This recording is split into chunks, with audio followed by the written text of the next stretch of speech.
presented by Forbes India and CoinDCX, supported by Bharat Web3 Association. With Namaste Web3, we focus on making India Web3 ready. I'm your host for the evening, Mugdha Kalra, and it's my pleasure to welcome you all. It's lovely to see so many of you from Jaipur here and attending this summit. From its rich cultural heritage to its rapidly expanding technological landscape, well, your city, Jaipur's transformation is a testament to its resilience and forward-thinking spirit. Our earlier events in Ahmedabad, Pune, Bengaluru, Delhi, and Hyderabad got together the industry leaders and policymakers on the same platform. And in today's Namaste Web3 Jaipur chapter, we are hoping to take this movement forward, take a step ahead, and harness the power of blockchain to unlock new opportunities across various sectors. During the event tonight, we will explore synergy of blockchain, technology, and real-world applications, with the aim to drive Web3 adoption, foster innovation, and shape a decentralized and transparent future. We hope to have great conversations and look for solutions as well. We have a fantastic lineup of guest speakers this evening who will shed light on the transformative potential of blockchain technology. Before we begin the proceedings for the evening, we have a brief announcement. We have created a Telegram channel called Namaste Web3, where we will keep the dialogue on and we'll keep updating you about the subsequent chapters. We would like you to scan the QR code and join the channel. You can lift your phones up and scan this code and join this particular movement with us. And before we move ahead, I would also like to tell you that we'll be flashing that QR code a few times. So those of you who have missed it, you'll have the opportunity to scan it once again. But before we move ahead, let's take a look at the Namaste Web3 journey so far. The latest innovation in the internet space, Web3, is a revolutionary technology that is changing the way we interact online. It offers more secure, transparent, and efficient decentralized applications that have the potential to transform various industries. CoinDCX and Forbes India designed Namaste Web3 to introduce the potential of Web3 across India and showcase its benefits. India's presidency of the G20 comes at a very opportune time. In recent years, particularly since the pandemic, the image of India has dramatically changed around the world. Take it to every corner of the country, because that's where the magic happens. What binds us all, what binds all of us into one, is the common challenges that we have in front of us. India has phenomenal developers and builders in the Web3 space. Go-to-market from India can be a little bit of a challenge. Even Web2 companies being built out of India, solving for the world, did have their fair share of challenges. The industry's response to this framework is very, very positive. In fact, people have kind of started lining up in offering solutions, in offering partnership, in offering skills. Skilling is again an area where we seek partnership and support.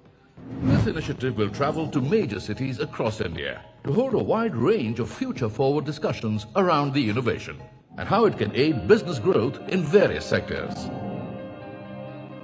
It has already been successful in different cities: Bengaluru, New Delhi, Pune, Ahmedabad, and Hyderabad, where experts and industry leaders discussed various aspects of Web3. Where individuals will have control.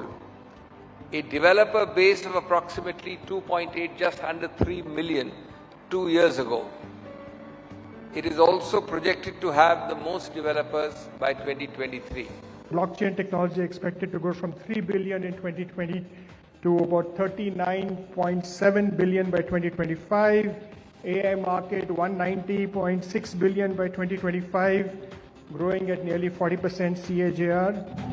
Including DeFi, Metaverse, DApp development, empowering developers. The role of Web3 in India's tech capability and fulfilling the $5 trillion economy vision. Ideas were also exchanged on leveraging India's G20 presidency to develop VDA regulatory principles But this is just the beginning. More insightful conversations await in different cities. Join us at Namaste Web3 and be a part of the future of the internet. Oh, well, there's just so much to be done, but I can tell you one thing. Web3 and be a part of the future of the internet. Oh, well, there's just so much to be done, but I can tell you one thing. Web3 and be a part of the future of the internet. Oh, well, there's just so much to be done, but I can tell you one thing. Web3 and be a part of the future of the internet. All right, we still can have a great round of applause.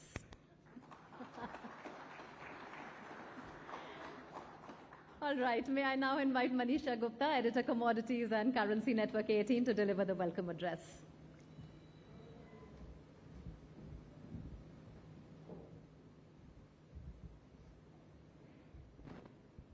And I can tell you is where it got stuck.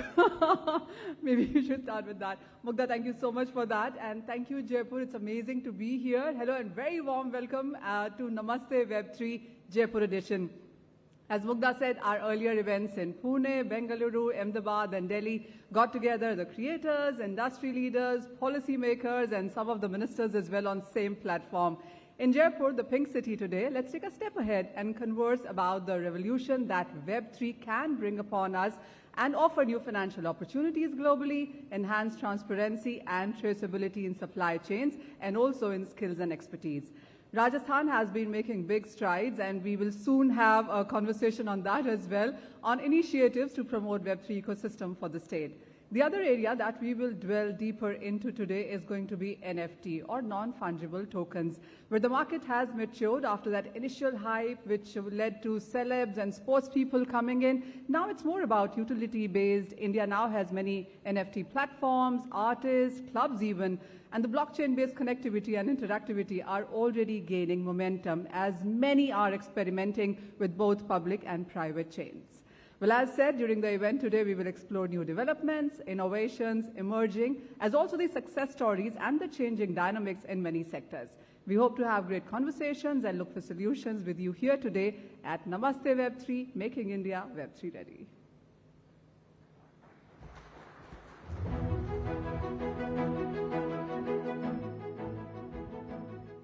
Thank you, Manisha. Thank you so much for setting the tone for the evening. Well, in this ever-evolving digital landscape, blockchain technology has emerged as a transformative force, revolutionizing industries and redefining the way we conduct business. Today, we have the opportunity to learn from the experiences of one such person who has successfully implemented blockchain solutions. Now it's time to listen to Ms. Vinita Srivastava, a dynamic individual who holds the distinguished position of the Joint Director at the Department of IT and Communication and Deputy General Manager at Rajiv Gandhi Center of Advanced Technology. With a rich blend of expertise and leadership, Vinita Srivastava is at the forefront of driving innovation and advancement in the fields of IT and technology. Without further ado, I would like to invite Ms. Srivastava here for her keynote address.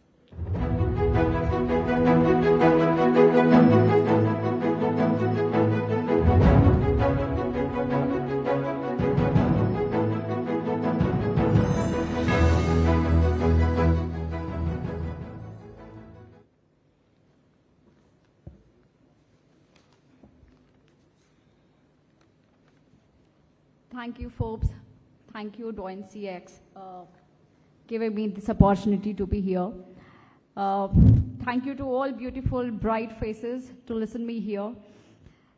So we are here to talk about Namaste Web3. So before talking about Namaste or welcoming Web3, let's go back and talk about Web 1 and 2 and have a small journey of it. How many of you are from engineering background? Oh, beautiful. Everybody have studied Tannenbaum with ARPANET to be deployed in US. Yeah, that's the time when the wires and servers made us talk to each other in front of them. And that is the time when we were just thinking about having the real internet. I'm sorry, am I loud? The real internet was came in 1919, where we have the URL and the browsers. Let us just assume that that time was the read-only environment where we have the web, where we can only read. But then the time which we have now, which is very interactive, which is now very much, social media is the key feature of it. Now you can put content, you can put your comments on it, you can learn, you can search, you can communicate. This is Web 2.0, where we're living right now. It is just not about reading, it is about writing also. But then we realize that our personal data has somewhere be compromised, and the target ads are coming to us. And then we are saying that our privacy is somewhere hurt. And then we come up with the encrypted wallet, which says that your online login would be encrypted. You have that privilege that which all sites that you want to go on. You have the privilege that what all ad can come to you. This is the time when we actually think that the whole server and the information is not at just one centralized location, it is decentralized. You have the power to vote on the decisions whether to have this information or not. That time you understand that you are not the product, you are the owner. And then that's the time we are saying that we are welcoming Web 3. This is the time that we are not only reading it, writing it, we are owning our own web. So this is the time that we all need to welcome.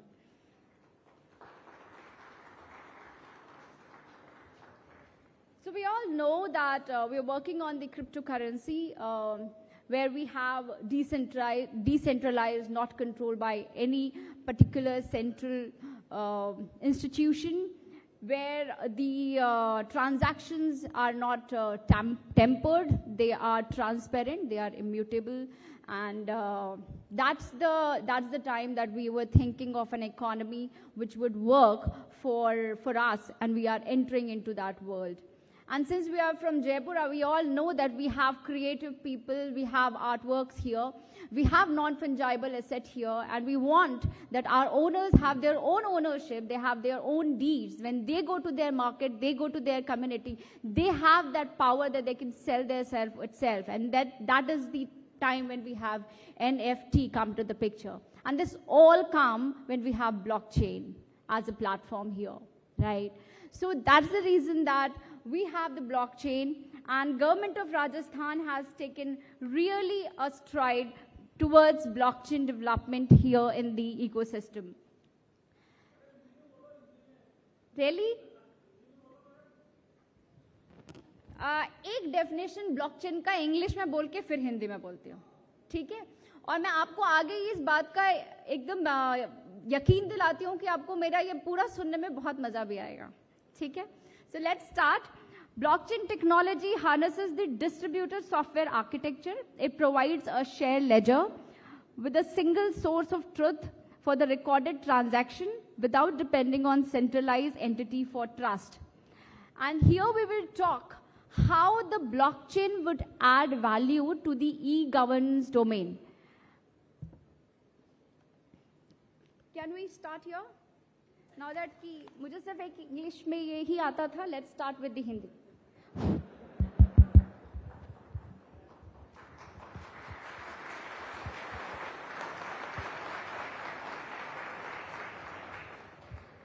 So we all think, am I audible? Yeah. So हमने सोचा कि हमें blockchain को अपने government ecosystem में लेके आना है, और अपने गवर्नमेंट इकोसिस्टम में लाने के लिए हमारे गवर्नमेंट ने, that means government of Rajasthan, माननीय मुख्यमंत्री जी ने ब्लॉकचेन सीओई के लिए ऑलरेडी घोषणा बजट 2023 में कर दी है. और सीओई में हम क्या करने वाले हैं? पहली चीज, we will find that we have to have the awareness programme. हम सबको पता होना चाहिए कि ब्लॉकचेन है क्या. पता है हमें? यूट्यूब से पता है, राइट? बट बाकी नहीं पता, मुझे भी नहीं पता था. मैंने भी यहाँ आने से पहले बहुत पढ़ाई की, तो आई एम श्योर आप लोगों ने भी की होगी, राइट?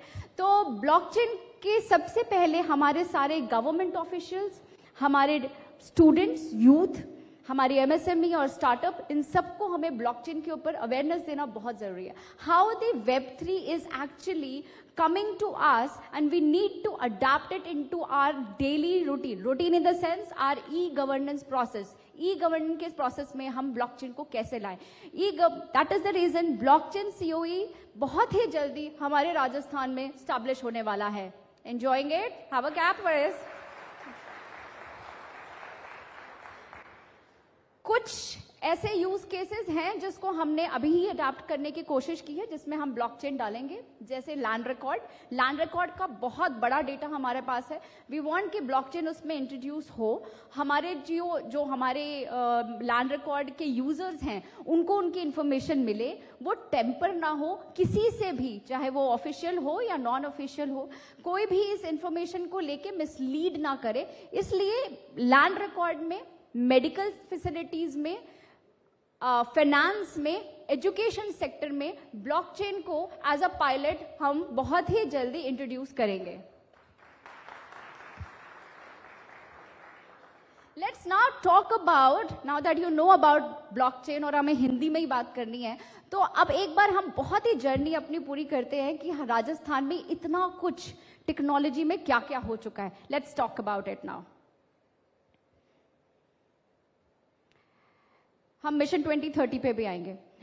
1980 में एक डेमोग्राफर हुए आशीष बोस, उन्होंने एक टर्म कॉइन किया जिसका नाम था Bimaru, and Rajasthan was one of those. Why? Because of poor socio economic development. हमारे सामाजिक और हमारी आर्थिक स्थिति में कुछ ऐसे पैरामीटर्स थे जो बहुत ही लो थे, and that is the reason that we have started coming into that category called Bimaru Rajasthan, right? उस बीमारू 1980 से टिल टुडे हमने क्या कुछ अचीव कर लिया, इसकी एक छोटी सी जर्नी देते हैं, एंड आई एम श्योर आप सब लोगों को बहुत अच्छा लगेगा. So I am going quickly to that slide where we have all the projects and initiatives specifically into the technology.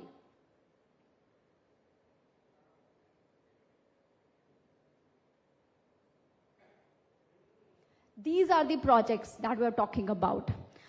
This infrastructure, digital infrastructure, आपको ये जान के बहुत खुशी होगी. 2002 में हमने जब पहला डेटा सेंटर सेटअप किया था, we had only 25 rack of data center. 2011 में जब हमने दूसरा डेटा सेंटर सेटअप किया, we have 42 rack of data center. 2016 में हमने तीसरा किया, जो पहला वाला किया था उसी को हमने enhance करके 280 कर दिया.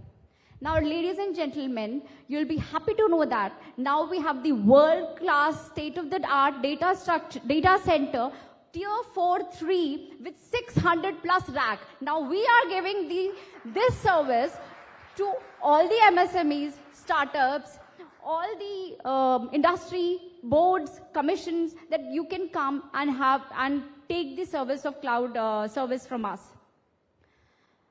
राजनेट and RajVC are the projects जिसकी वजह से हमारा नेटवर्क केवल हमारे डिस्ट्रिक्ट्स, ब्लॉक्स या फिर ब्लॉक्स तक ही नहीं है, it has actually grown to all villages. हमारी धाणियां भी हमसे इंक्लूडेड है. ड्यूरिंग कोविड जब आप सोशल नेटवर्क पे काम कर रहे थे,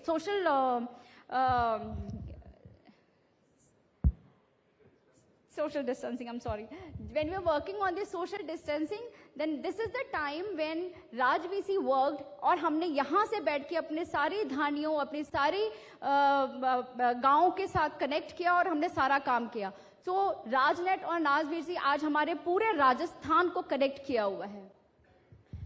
अब एक कमांड सेंटर आपने अभी भी सुना होगा कि हमारे सारे पूरे राज्य में कैमरेज लगे हुए हैं. 10,000 से ज्यादा कैमरे लगे हुए हैं. हमारा 100+ नंबर इनके थ्रू कंप्यूटर एडेड उससे काम कर रहा है. हमारे जितने भी हमारे डिस्ट्रिक्ट्स हैं वो सारे अपने डिजिटल सर्विलेंस के अंदर में आ रहे हैं. तो Abhay command centre has gone to this level of protection and security for the state. Now we'll come about the citizen interface applications. Citizen interface application where Janadhar is the, I'm sure that you all know about Janadhar. सबके पास Janadhar है?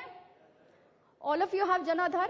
Janadhar is the card which is given to a family and the head of the family is the women of the family.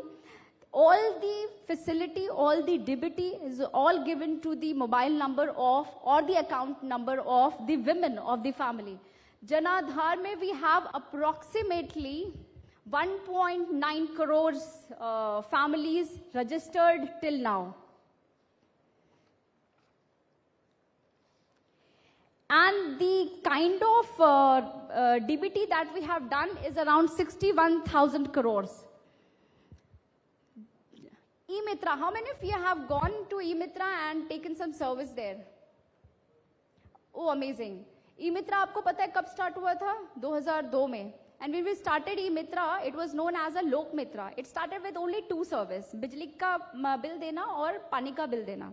Today we have 80,000 plus E-Mitras across the state, including 600 plus services, whether it is G2C or B2C, right? So this is the network that we have given across the state. We have digitalized not only our city, tier 1, tier 2 cities. We have gone through to the blocks, to the dhanya, to the village. All the services, whether it is related to आपकी recruitment हो या आपको कोई information लेनी हो, आप आराम से इन मित्रा में जाकर के information लिखते हैं. Now it is on mobile also, on internet also, and we have self-working e-mitra kiosk also.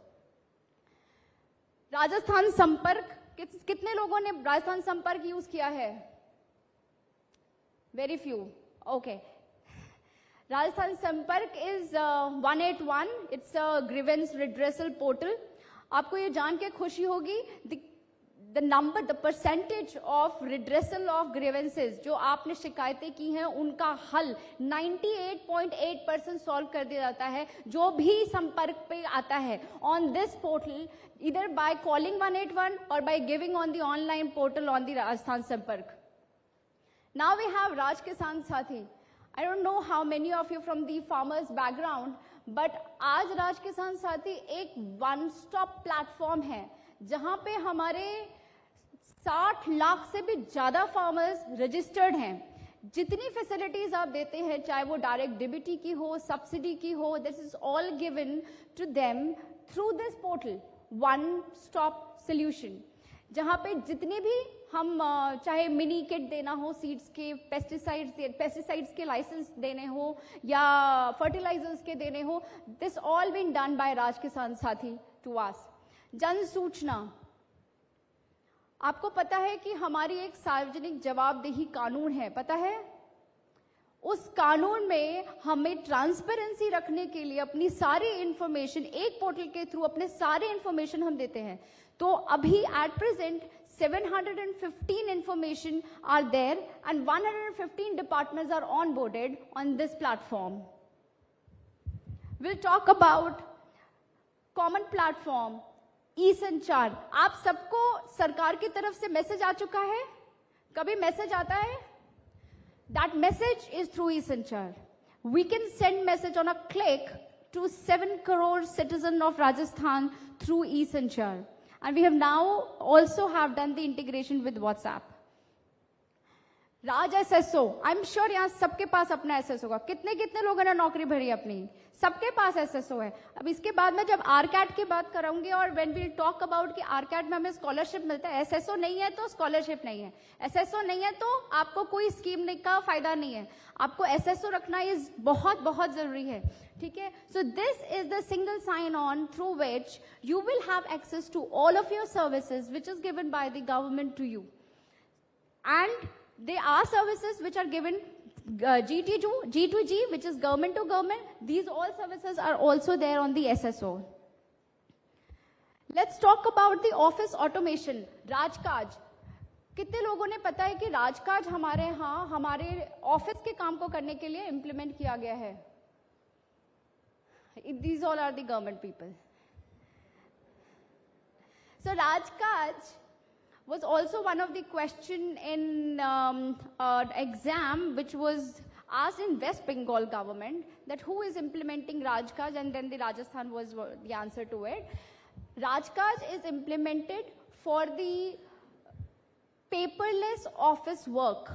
Today all of our departments are onboarded on this portal. हमारे सारे के सारे department इसके ऊपर onboarded हैं.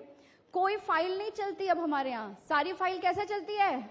डिजिटली। कैसे चलती है?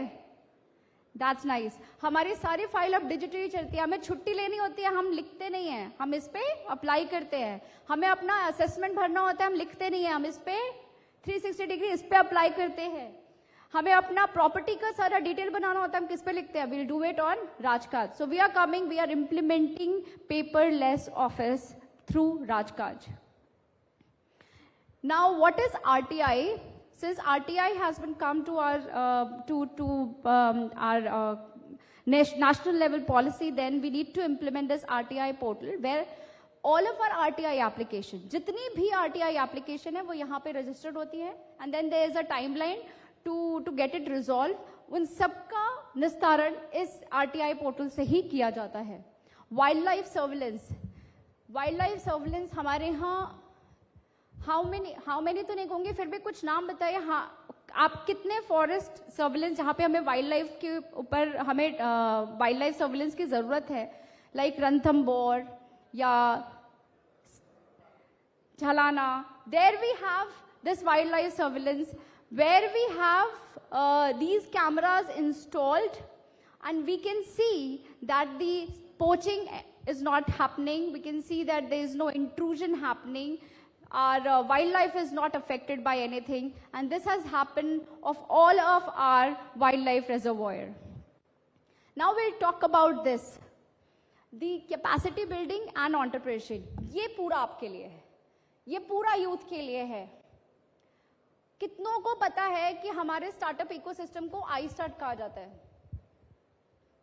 कितनों का अपना स्टार्टअप है? आप सब रजिस्टर्ड हैं, अप्रूव्ड है, कभी फंडिंग के लिए अप्लाई किया? इनक्यूबेटेड कितने हैं? All 3, only 3, okay. So we are giving incubation center, we have incubation center of around 500-seater incubation center, BTH, which is Bhamasha Techno Hub in Jaipur. And the best part of it, that it is, there is no fees for sitting in that. There is no fees for using the systems there. We are giving free internet and we are giving free space. We have around 3,000 startups registered on our iStart portal. It is a one-stop portal where we have everything. We have funding, we have mentoring, we have rural startup registered here, we have school startup registered here. It's a very matured ecosystem which is already been done in iStart portal. Women iStart को क्या नया या कितना ज़्यादा हम उन्हें support करते हैं, इसका किसी को कोई इन्फॉर्मेशन है? If you have the iStarts people here sitting here,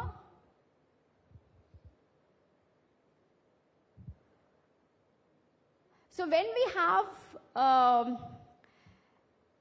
the prototype funding that we are giving to the startups, we are giving 20% more to the women startup.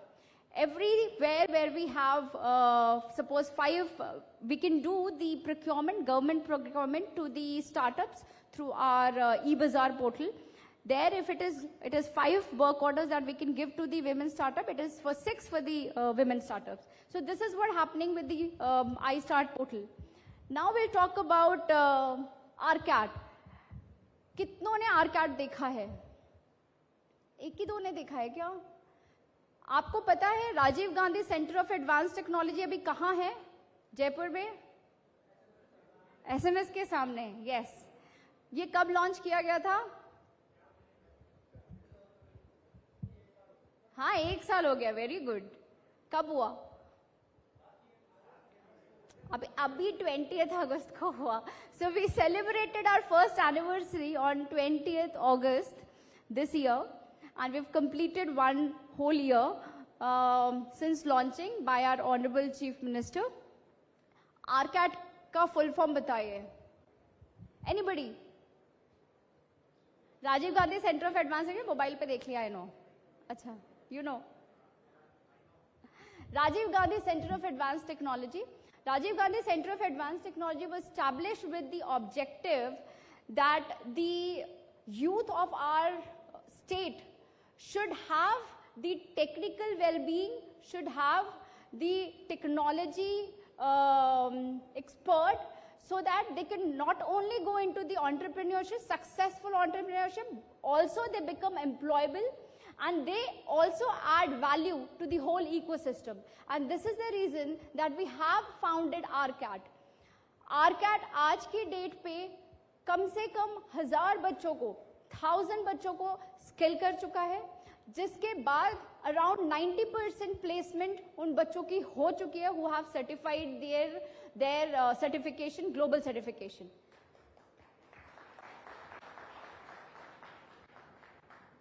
RCAT में we are actually giving the globally relevant courses, globally recognized courses in all emerging technology, start from data science to AI/ML to designing to IoT, computer on board to embedded system, robotics.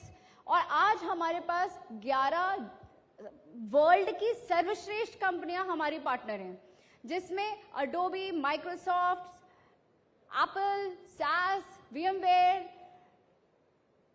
you name it, I think we have it, or we'll have it, we will have it. RIAL Rajasthan institute of advance learning जो बहुत ही जल्दी जयपुर में establish किया जाने वाला है, ये basically learning और डेवलपमेंट के लिए होगा, where we will have our MSMEs, researchers, startups can come, they can do their research here. यहाँ पे आकर के वो अपने प्रोटोटाइप बना सकते हैं, उस पर रिसर्च कर सकते हैं, हमारे मेंटर्स यहाँ पे रहेंगे, उनको सपोर्ट करेंगे 24/7, और हमारी कंपनीज भी उन्हें सपोर्ट करेंगी if they need a prototype to be developed further more. Rajasthan हमेशा से फाइनेंशियल डोमेन में बहुत आगे रहा है. राजस्थान में से सबसे ज़्यादा CEO और CS निकलते हैं. Now that we know that Rajasthan is the pioneer in financial domain that we want, then we realize that we should also add technology into the financial domain. And that is the reason that we are going to establish Rajiv Gandhi FinTech Digital University in Jaipur soon.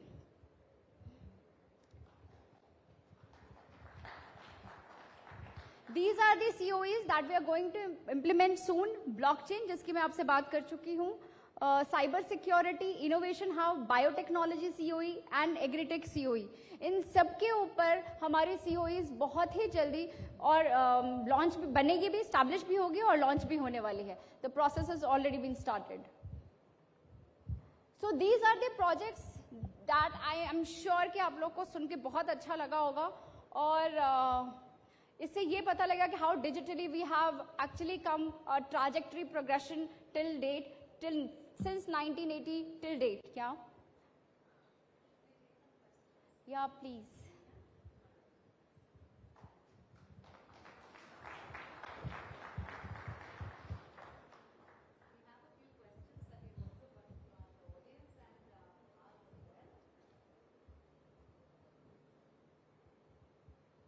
So yeah, one of the questions is on the broader Web3 vision, and how is RCAT aligned with its initiative with this vision?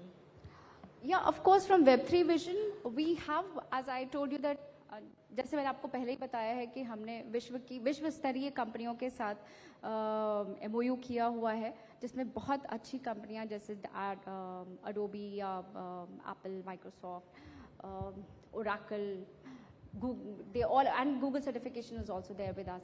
तो ये सारी जो कंपनियों इनके साथ हमने काम करके we are trying to build an ecosystem between academia and industry, right, so that जो हमारा youth है जो academia से निकल रहा है, it should be technically equipped when they come to the industry.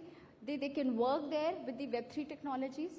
Okay. And that is the reason that we all are working towards and strive towards the emerging technologies and advanced technology in our ecosystem. All right. The other question is around the increased need of skilled manpower, and can you shed light on the initiatives in education and training? I think a lot of them would be also interested in that. The need of skilled manpower is very important when we so it is very important when we come to the point of economy, socio and economy development, where we need people to work on the technology. We need them to be added into our process, specifically into government processes, and there we can give the effective and efficient service delivery to the citizen. So this is very important that our youth is equipped with the knowledge, with the accessibility to all of our schemes and to all of our, of course, the technology. And everything, whether it is schemes or technology or something, it should be affordable. Learning should be affordable for them. And this is the reason that, the RCAD or the other capacity building initiatives have taken by the government. Fantastic. Thank you so much, ma'am. Thank you so much.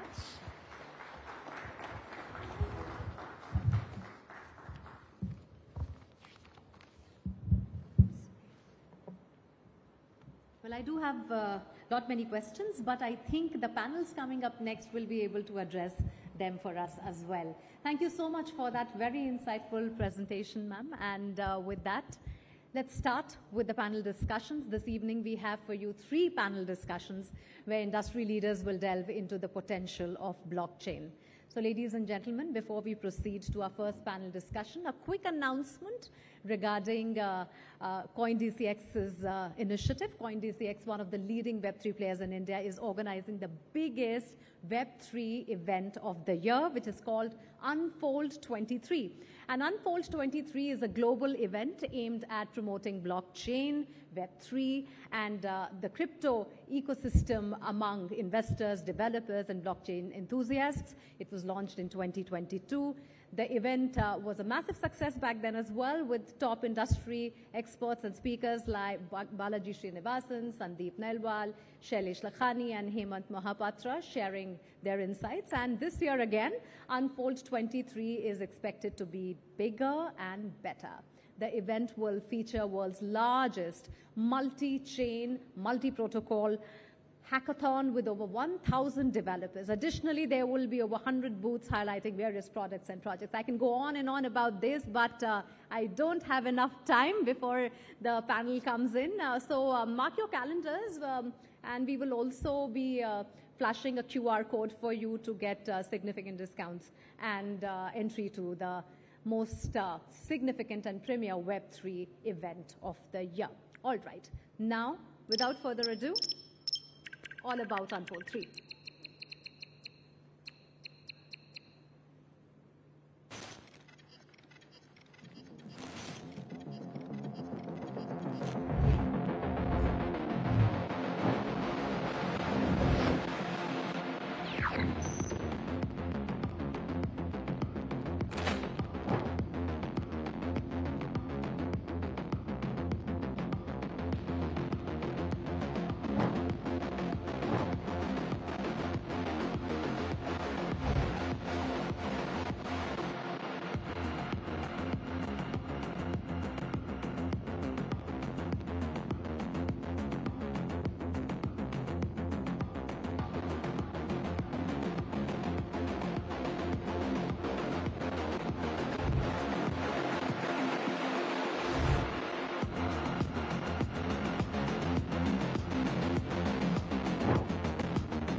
All right. Yes, we can give that a huge round of applause. Scan the QR code to pre-register for the Unfold 2023 event and get exclusive discounted early bird access. Does that work for you? Yeah? All right, great. Now, ladies and gentlemen, it's time now for the first panel discussion titled Web3, Exciting Things on the Horizon. Today, we find ourselves on the brink of new era in the world of internet, one that stands apart from what we know today. This phase, referred to as Web3, marks a shift towards decentralized internet driven by the power of blockchain and NFTs. These innovations are reshaping the very essence of how we engage in the digital realm. To discuss this and more, may I please invite Manisha Gupta back on the stage to moderate the session. And joining Manisha, her fellow panelists, Put your hands together for Pranav Kaushik, Partner Digital Transformation, Grant Thornton Digital. Dilip Shenoy, Chairman, Bharat Web3 Association. Gaurav Arora, Head DeFi Initiatives, CoinDCX. And, of course, Manisha.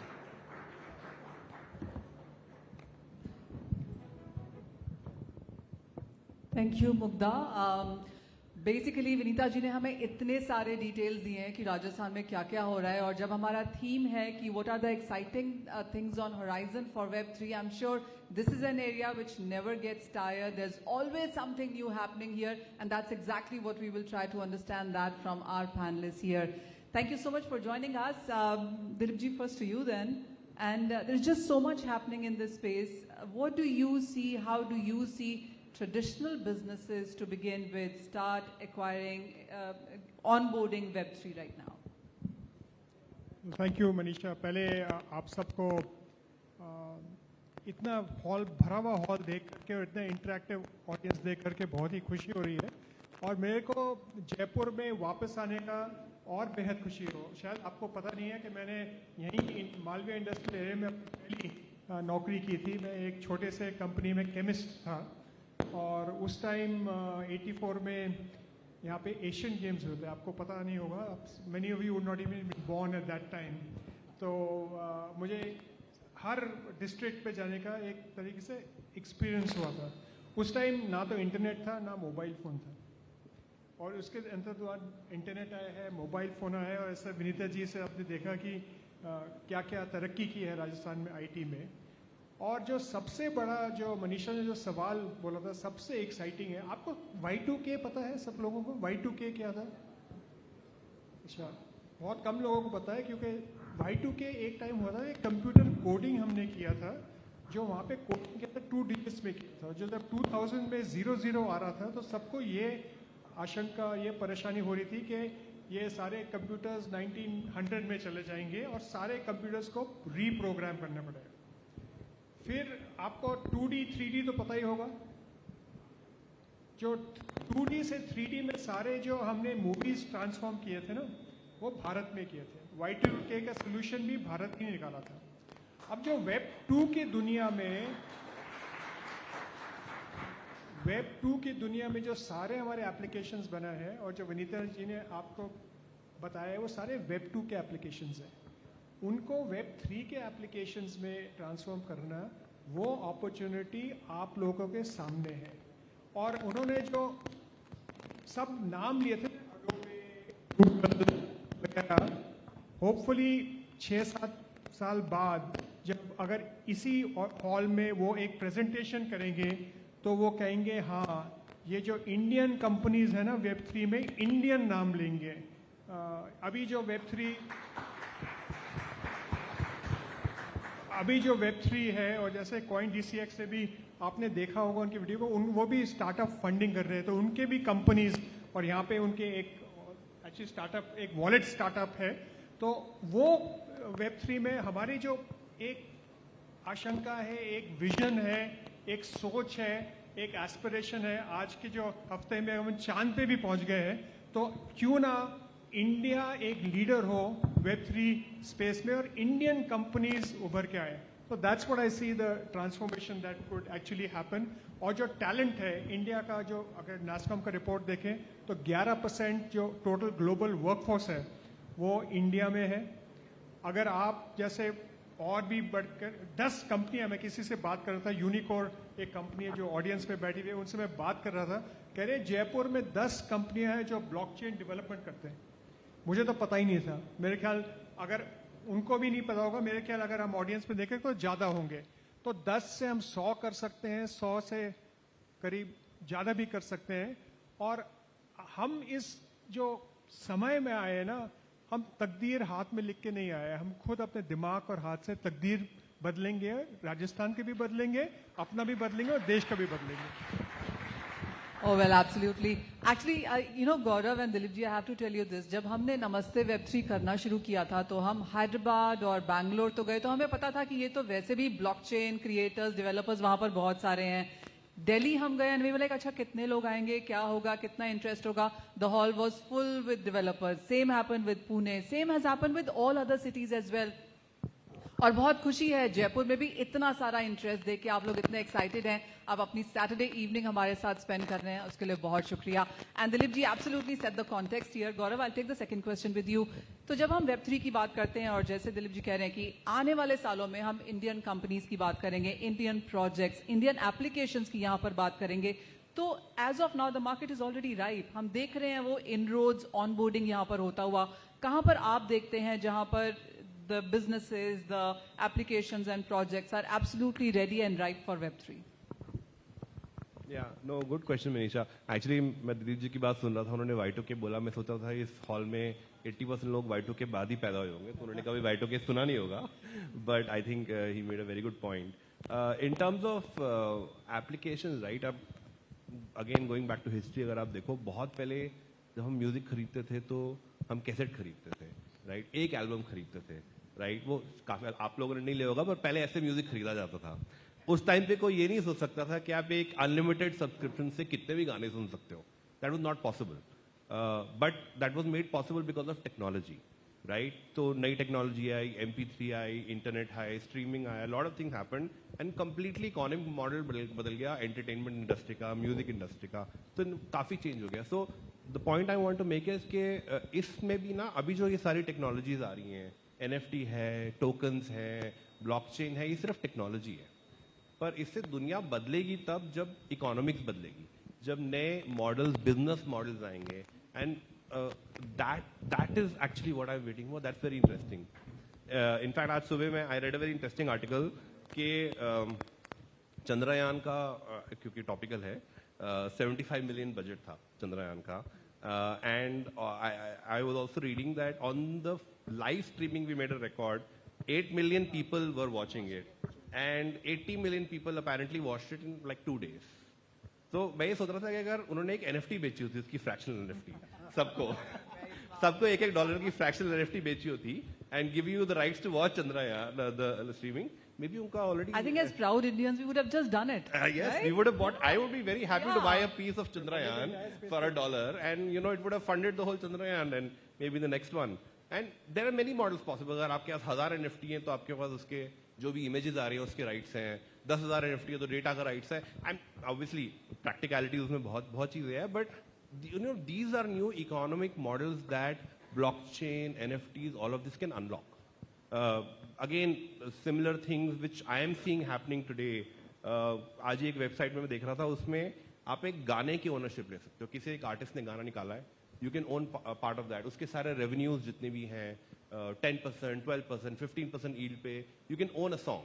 So for whatever reason, whether you like the artist, whether you want to make money, you want investments, तो वो कर सकते हैं. Again, different models. एक बहुत ही interesting startup का business model में देख रहा था. उसमें आप एक अपनी गाड़ी पे सिर्फ एक डैश कैम लगाएं और आप सिर्फ ड्राइव करें जैसे नॉर्मली ड्राइव करते हैं. वो डैश कैम उसके वीडियोस लेके जैसे गूगल स्ट्रीट व्यू है वैसे मैप कर देगा और आपको सिर्फ ड्राइव करने के लिए टोकन मिल रहे हैं. तो अगर सारे उबर ड्राइवर्स, ओला ड्राइवर्स वैसे कैम लगा दे तो उनके लिए एक सेकेंडरी इनकम बन जाती है. तो अगेन बहुत सारे इंटरेस्टिंग मॉडल्स निकल के आने वाले हैं. आई थिंक अभी तक सिर्फ टेस्टिंग हो रही है, बट ये जो लोग यहाँ बैठे हैं, जब ये नए प्रोजेक्ट्स बनाएंगे, नए आइडियाज लाएंगे, क्योंकि जो पुराने लोग हैं ना वो पुरानी चीजें सेम तरीके से करते हैं, जो नए लोग फ्रेश आते हैं वो कंप्लीटली डिफरेंट तरीके से करेंगे. And that's what I am looking for the new generation to come up with new models.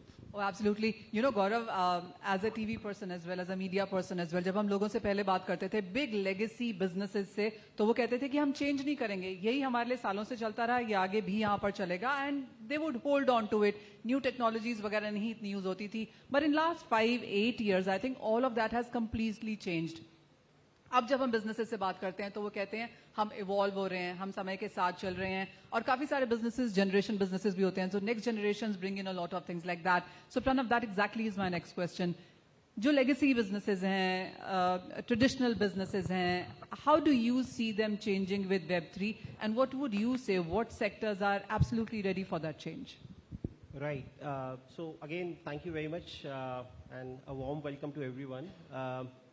I come from the consulting world and I do consult a lot of clients across different sectors. We are like sector agnostic when we represent technology as such, because these are foundational technologies. When you talk about blockchain, it's something which can permeate any sector, any industry. And I personally look at it as more like an ecosystem technology, because it's not just meant for one organization. It's meant for multiple organizations, multiple industries to collaborate. In fact, one such very interesting model that we were working with, and it's at a concept stage, is with an automobile company who is pioneering it. But of course, there is an ecosystem of services providers, there is an ecosystem of insurance companies, of course the consumers who are actually owning the actual sort of automobiles or vehicles. And how do they all come together in terms of exchanging information? Now, in fact, recently IRDAI has recently come up with a new regulation where you can design products which are pay-as-you-go models. Your premiums are decided on how you drive your vehicle, how often you take it for service, are you sort of getting it serviced on time?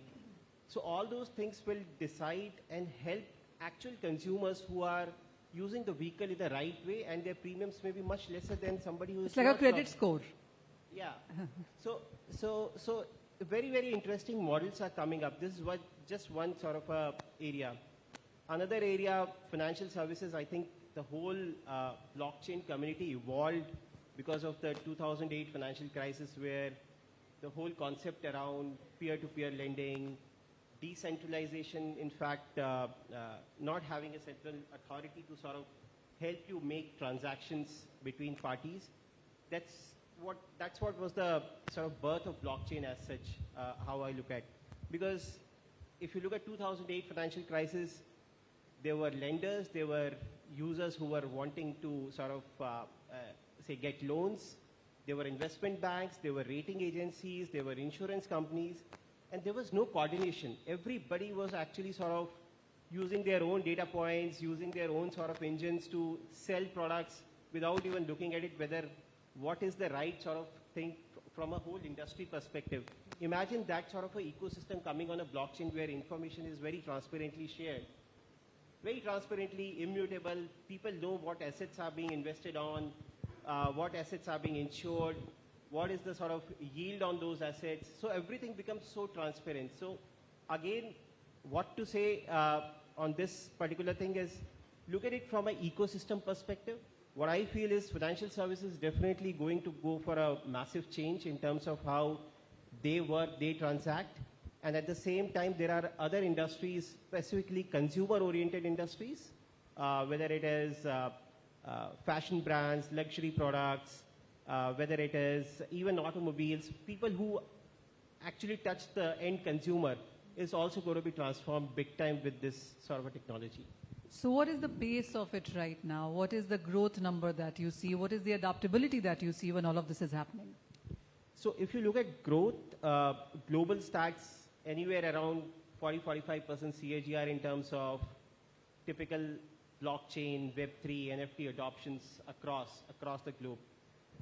In fact, I can tell you from my personal experience. Is there an India relative also that's in that number?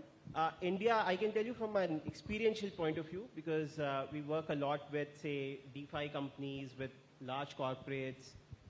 We do a lot of work on advising people how to adopt NFTs, NFT valuation, NFT forensics, a lot of things, a lot of traction. I think most conversations, everybody is very keen to at least understand and start with some sort of an exploratory project. So I think that is something which is a very good thing, and that has happened in the last 1.5 years. Huge traction. Yeah. I also want to talk about monies here, because since you are throwing so many numbers at us, what is the kind of investments that you have seen go into this then? So investments, again, I think for this particular technology, you need a sponsorship from the top.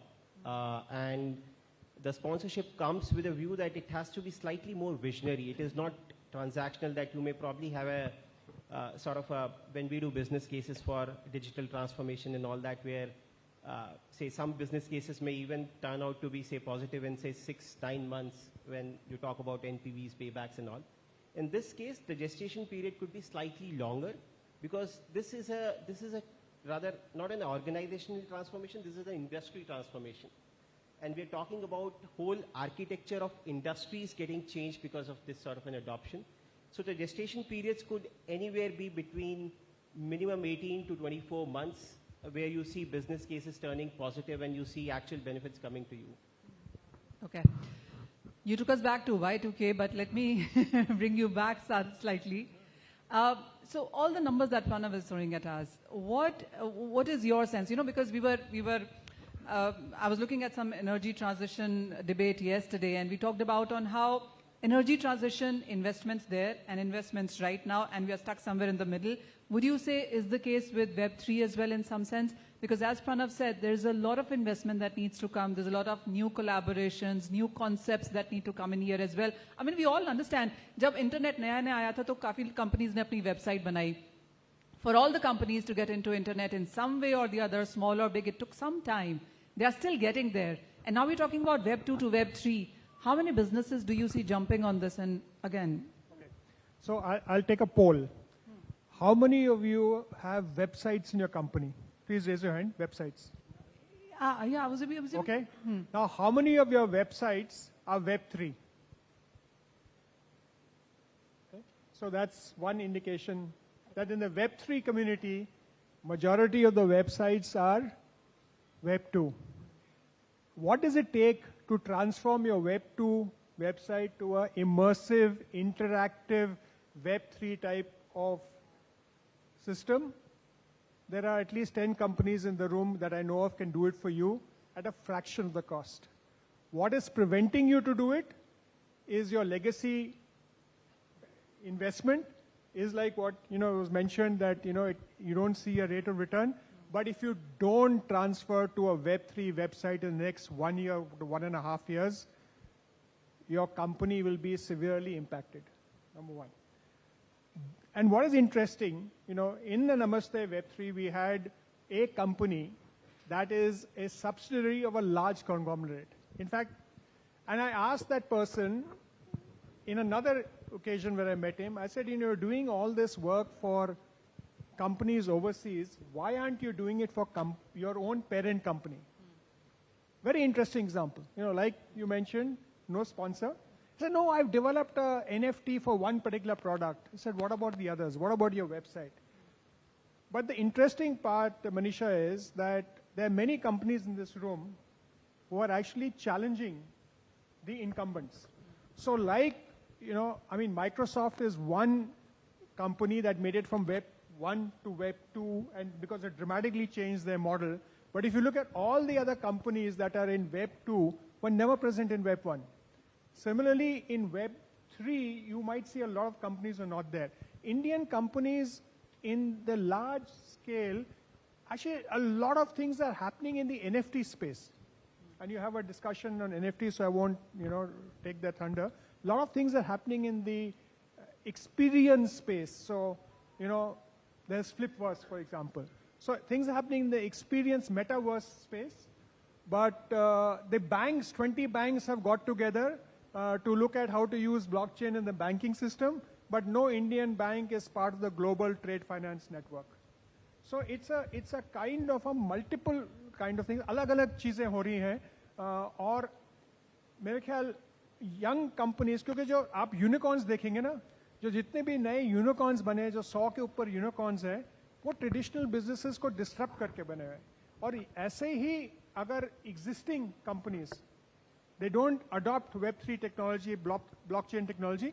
It's happened during the pandemic in pharmaceuticals. It happened in supply chain.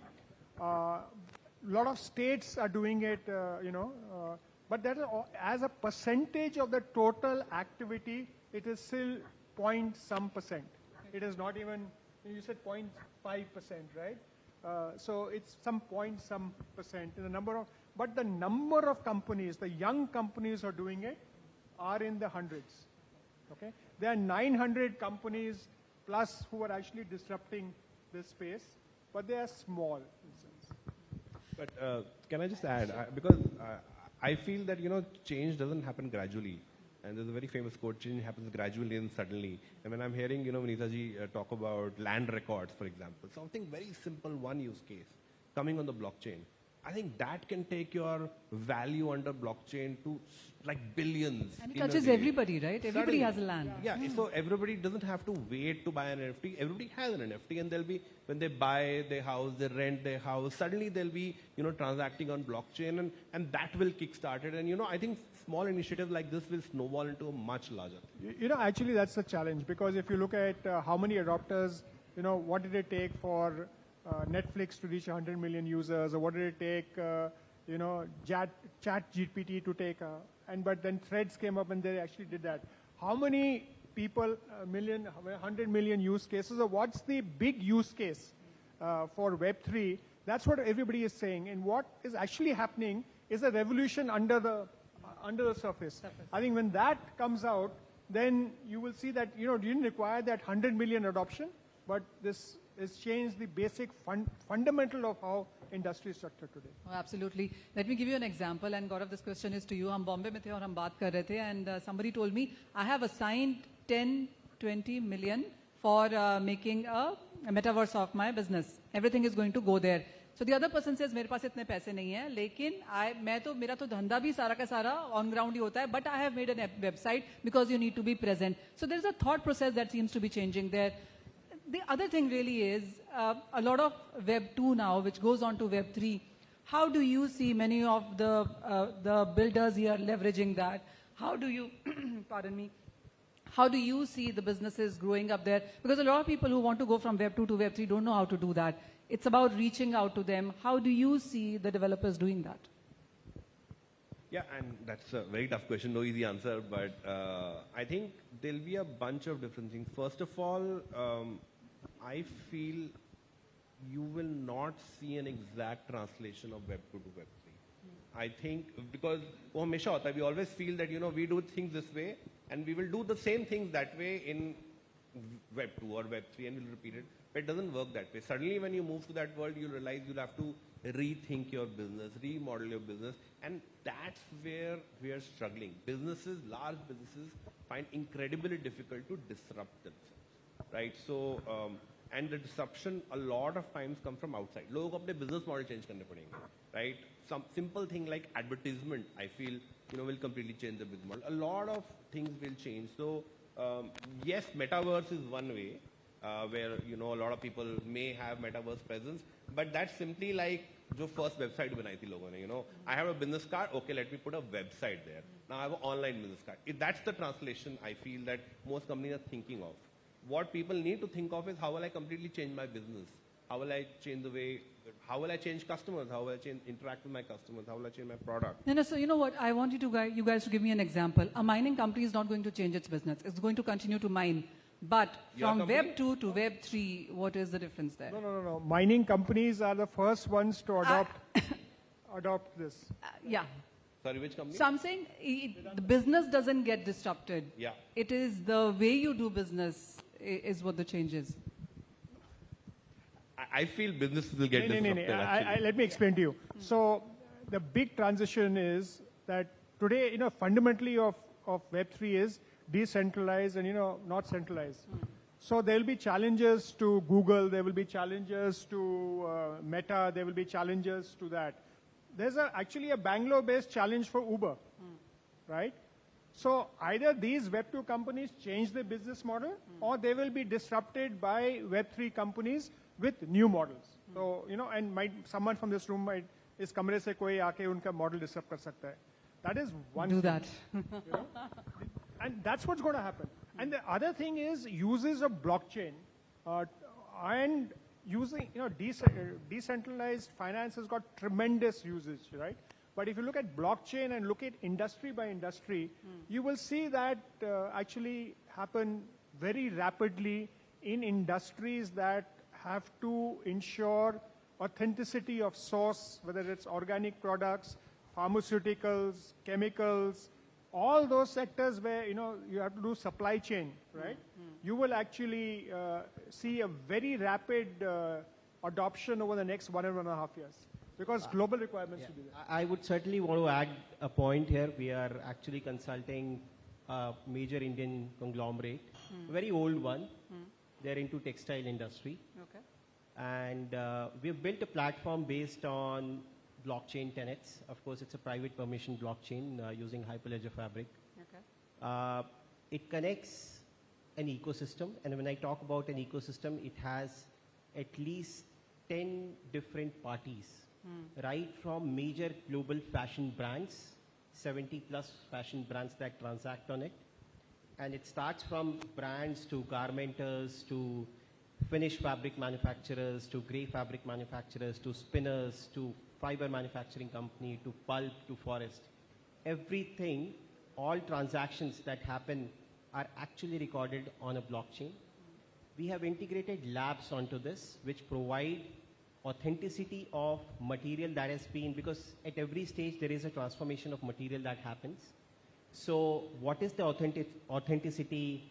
What are there ethical sourcing practices that have been followed? There are no sort of instances of, say, child labor or modern slavery that has been, because some of these chains actually start not just in India, but outside.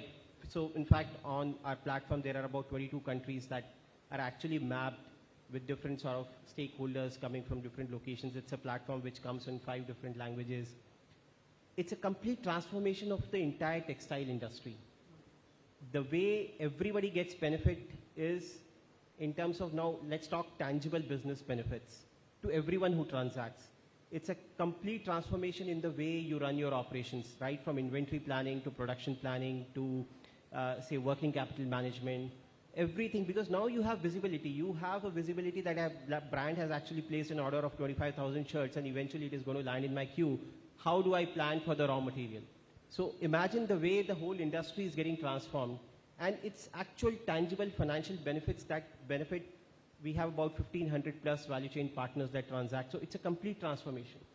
So yes, there are cases like this which are happening, and this is something that has been led out of India, and it's been globally sort of recognized as one of the things.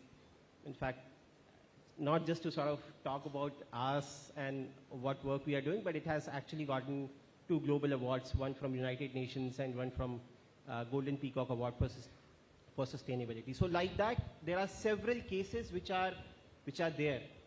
Oh, well, absolutely, yes. I think we know the textile company now. We've given us enough hints there.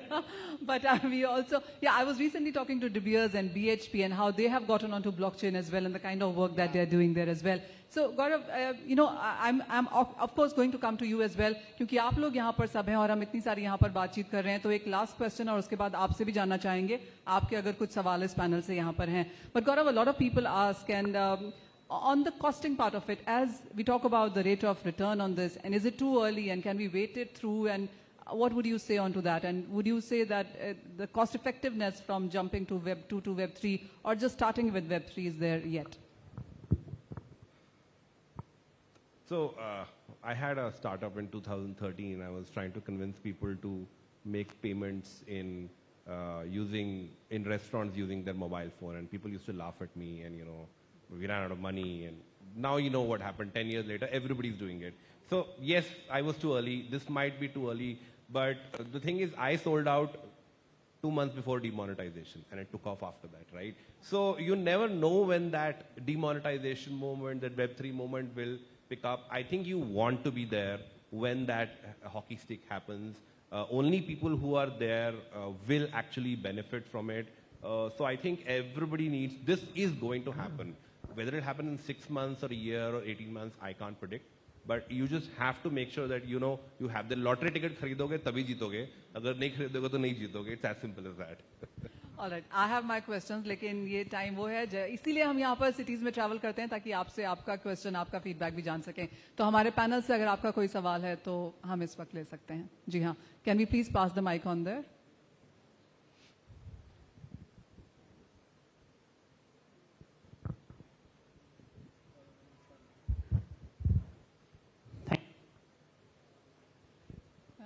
We can't hear him.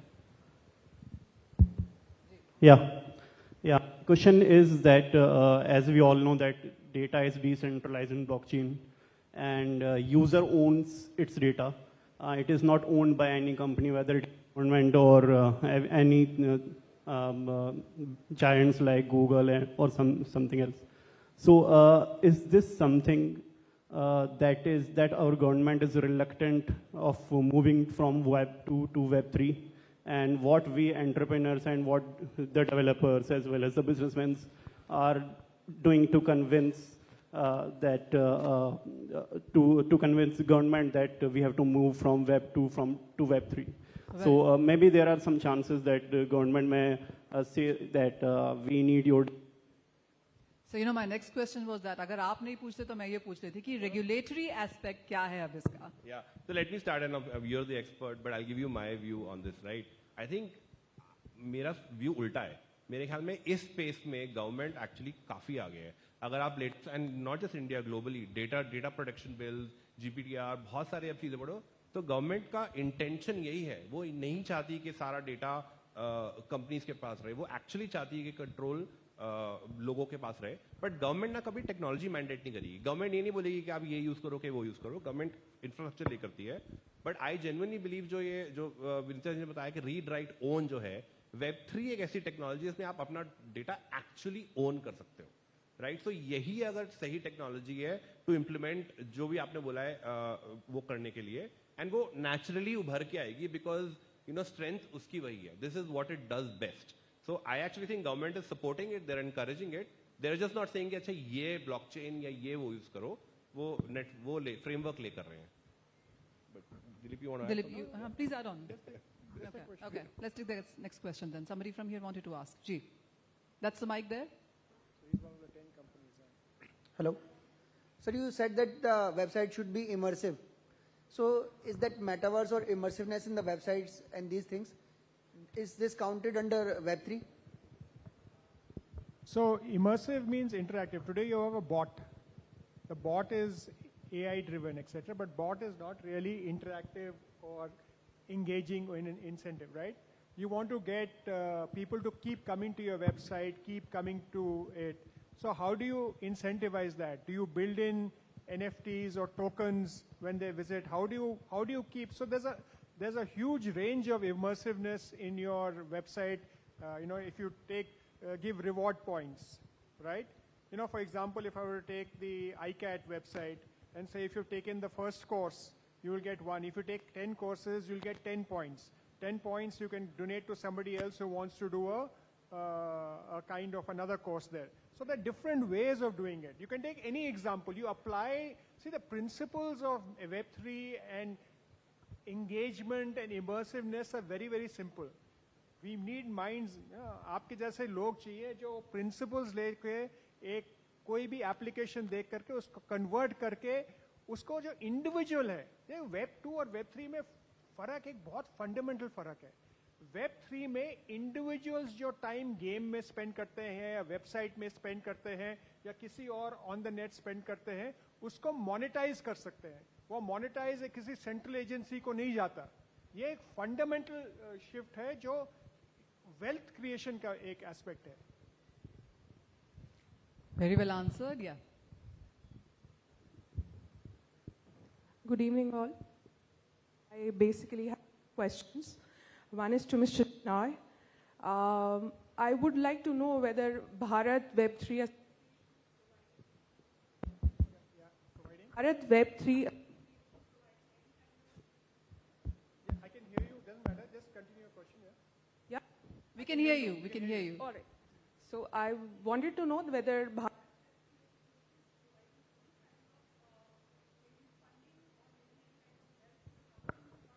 from 2.0 to Web 2.3. Whoa, you're giving a lot of gyan. Are you giving money as well? So let me put it this way. Bharat Web3 Association is not doing it, but our members, very interestingly, almost all of our members have set up incubation centers, have created education outreach partners, and you saw they also created funding arms. Okay, we as an association are not doing it. We are actually, our members are doing it, and also we are partnering with governments, right, to create sandboxes where they are actually enabling people to do it. So We are a very young association. We are not even, we are just about 10 months old, right? But members are doing it. Anything in Rajasthan in particular for this, or any company that is associated with you from Rajasthan? No, we don't have a member yet from Rajasthan, right? But there are 10 potential members, like I said here, in the room. I talked to 2 of them. And anybody who wants to actually look at membership at bharatweb3association.com, or my colleague Suman is here, or catch hold of me. No problem. All right, great. Thank you. The second question that I have is a little controversial. Way back in, I think, 2018 or 19, some data was compromised by Facebook. So is it something that we can talk about, or it's not allowed? What is your question? What's the question? My question is that the data that was compromised, as per them, they claim that this is, they have converted themselves into Web 3.0, but they are not yet, because the data was compromised. So what is your take on that? Is it on data privacy? Yeah. Your question is... Your question is on data privacy. What's the question? Can you repeat the question again? So let me just rephrase it. Is your question, what is my view on the data leak from Facebook? Or is it No, they mentioned that we are Web 3.0, we have adapted to it, but still there was a data compromise. No. So do you think Web 3.0? Yeah. So fundamentally, if you don't own your data, if you don't have the right to say that I will take my data away from you, then you're not Web 3.0. I think the Web 3.0 is actually a very floating definition. To be honest, there is still no textbook on it. But the ethos of that is that you are in control of your data. You are choosing. Let me give you an example. Suppose you're shopping with Amazon. If Amazon was truly Web 3.0, all your shopping data is yours. Today you say, you know what, disconnect from Amazon, give data to Flipkart. Now Flipkart has the data. Then you can disconnect and give it to Meesho. You are the one in control of your data. Actually, that has not been implemented yet. The true owning your own data, having the portability of it, having the control who to give it, who not to give it, is actually what we need to get to, but we are very far away from that.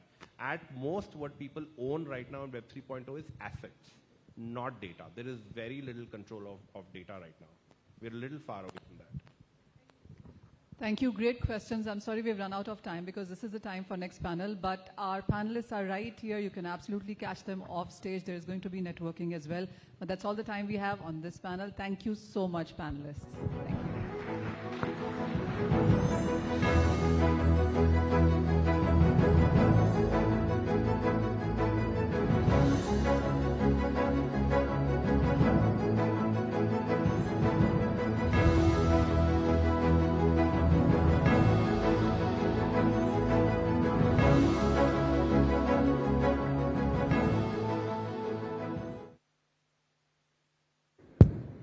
Thank you, gentlemen. Thank you, Manisha.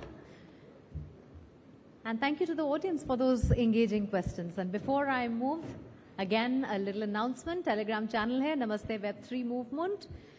जो भी यहाँ पर बातें हो रही हैं, जो आगे बातें होने वाली हैं, जो चैप्टर्स हम आगे इंट्रोड्यूस करने वाले हैं, उनके बारे में सारी इन्फॉर्मेशन जो है वो यहाँ पर है. QR code is right here. आप इसको स्कैन कर सकते हैं. ज्वाइन करिए इसको and be part of this journey. All right, time now for our second panel of the evening. The topic of the chat is how are Web 2 brands embracing Web 3. हमने इसके बारे में थोड़ी बहुत बातचीत जो है वो पिछले पैनल में कर ली है, लेकिन अब हम इसको थोड़ा और आगे बढ़ाते हैं.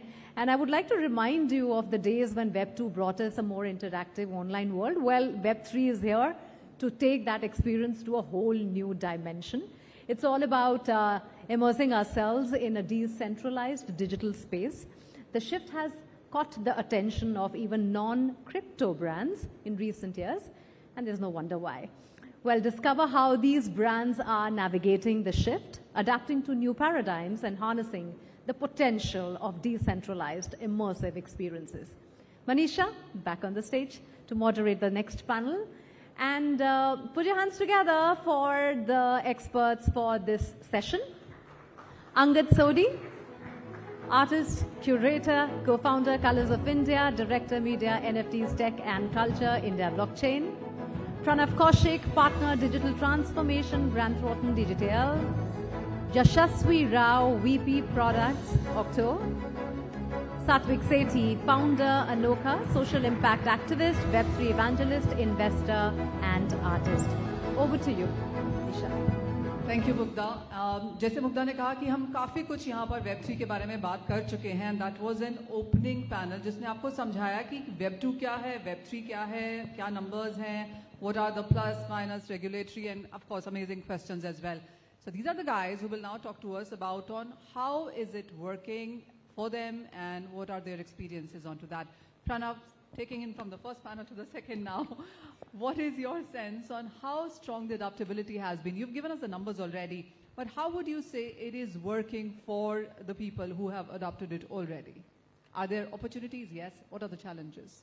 So, of course, there are a lot of opportunities, and some of the sectors are really sort of making real good sort of tangible benefits.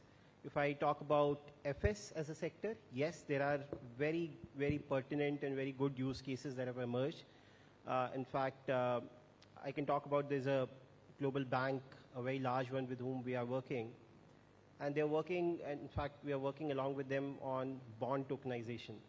A very, very unique sort of a way in which the ownership, the whole, say, the economics of how bonds work, the coupon values and how they are going to be distributed to owners and all that is completely transformational. So, and of course it establishes clear ownership, clear sort of authenticity of what you own as a thing. Then again, a lot of media and entertainment industry sort of clients that we work with, they've been able to monetize a lot of content, whether it is digital content, whether it is physical artifacts, celebrity merchandise, very marquee content. They've been able to sort of do that and do that in a very engaging way with their customers, very evolved sort of ways in which, say, they're making money.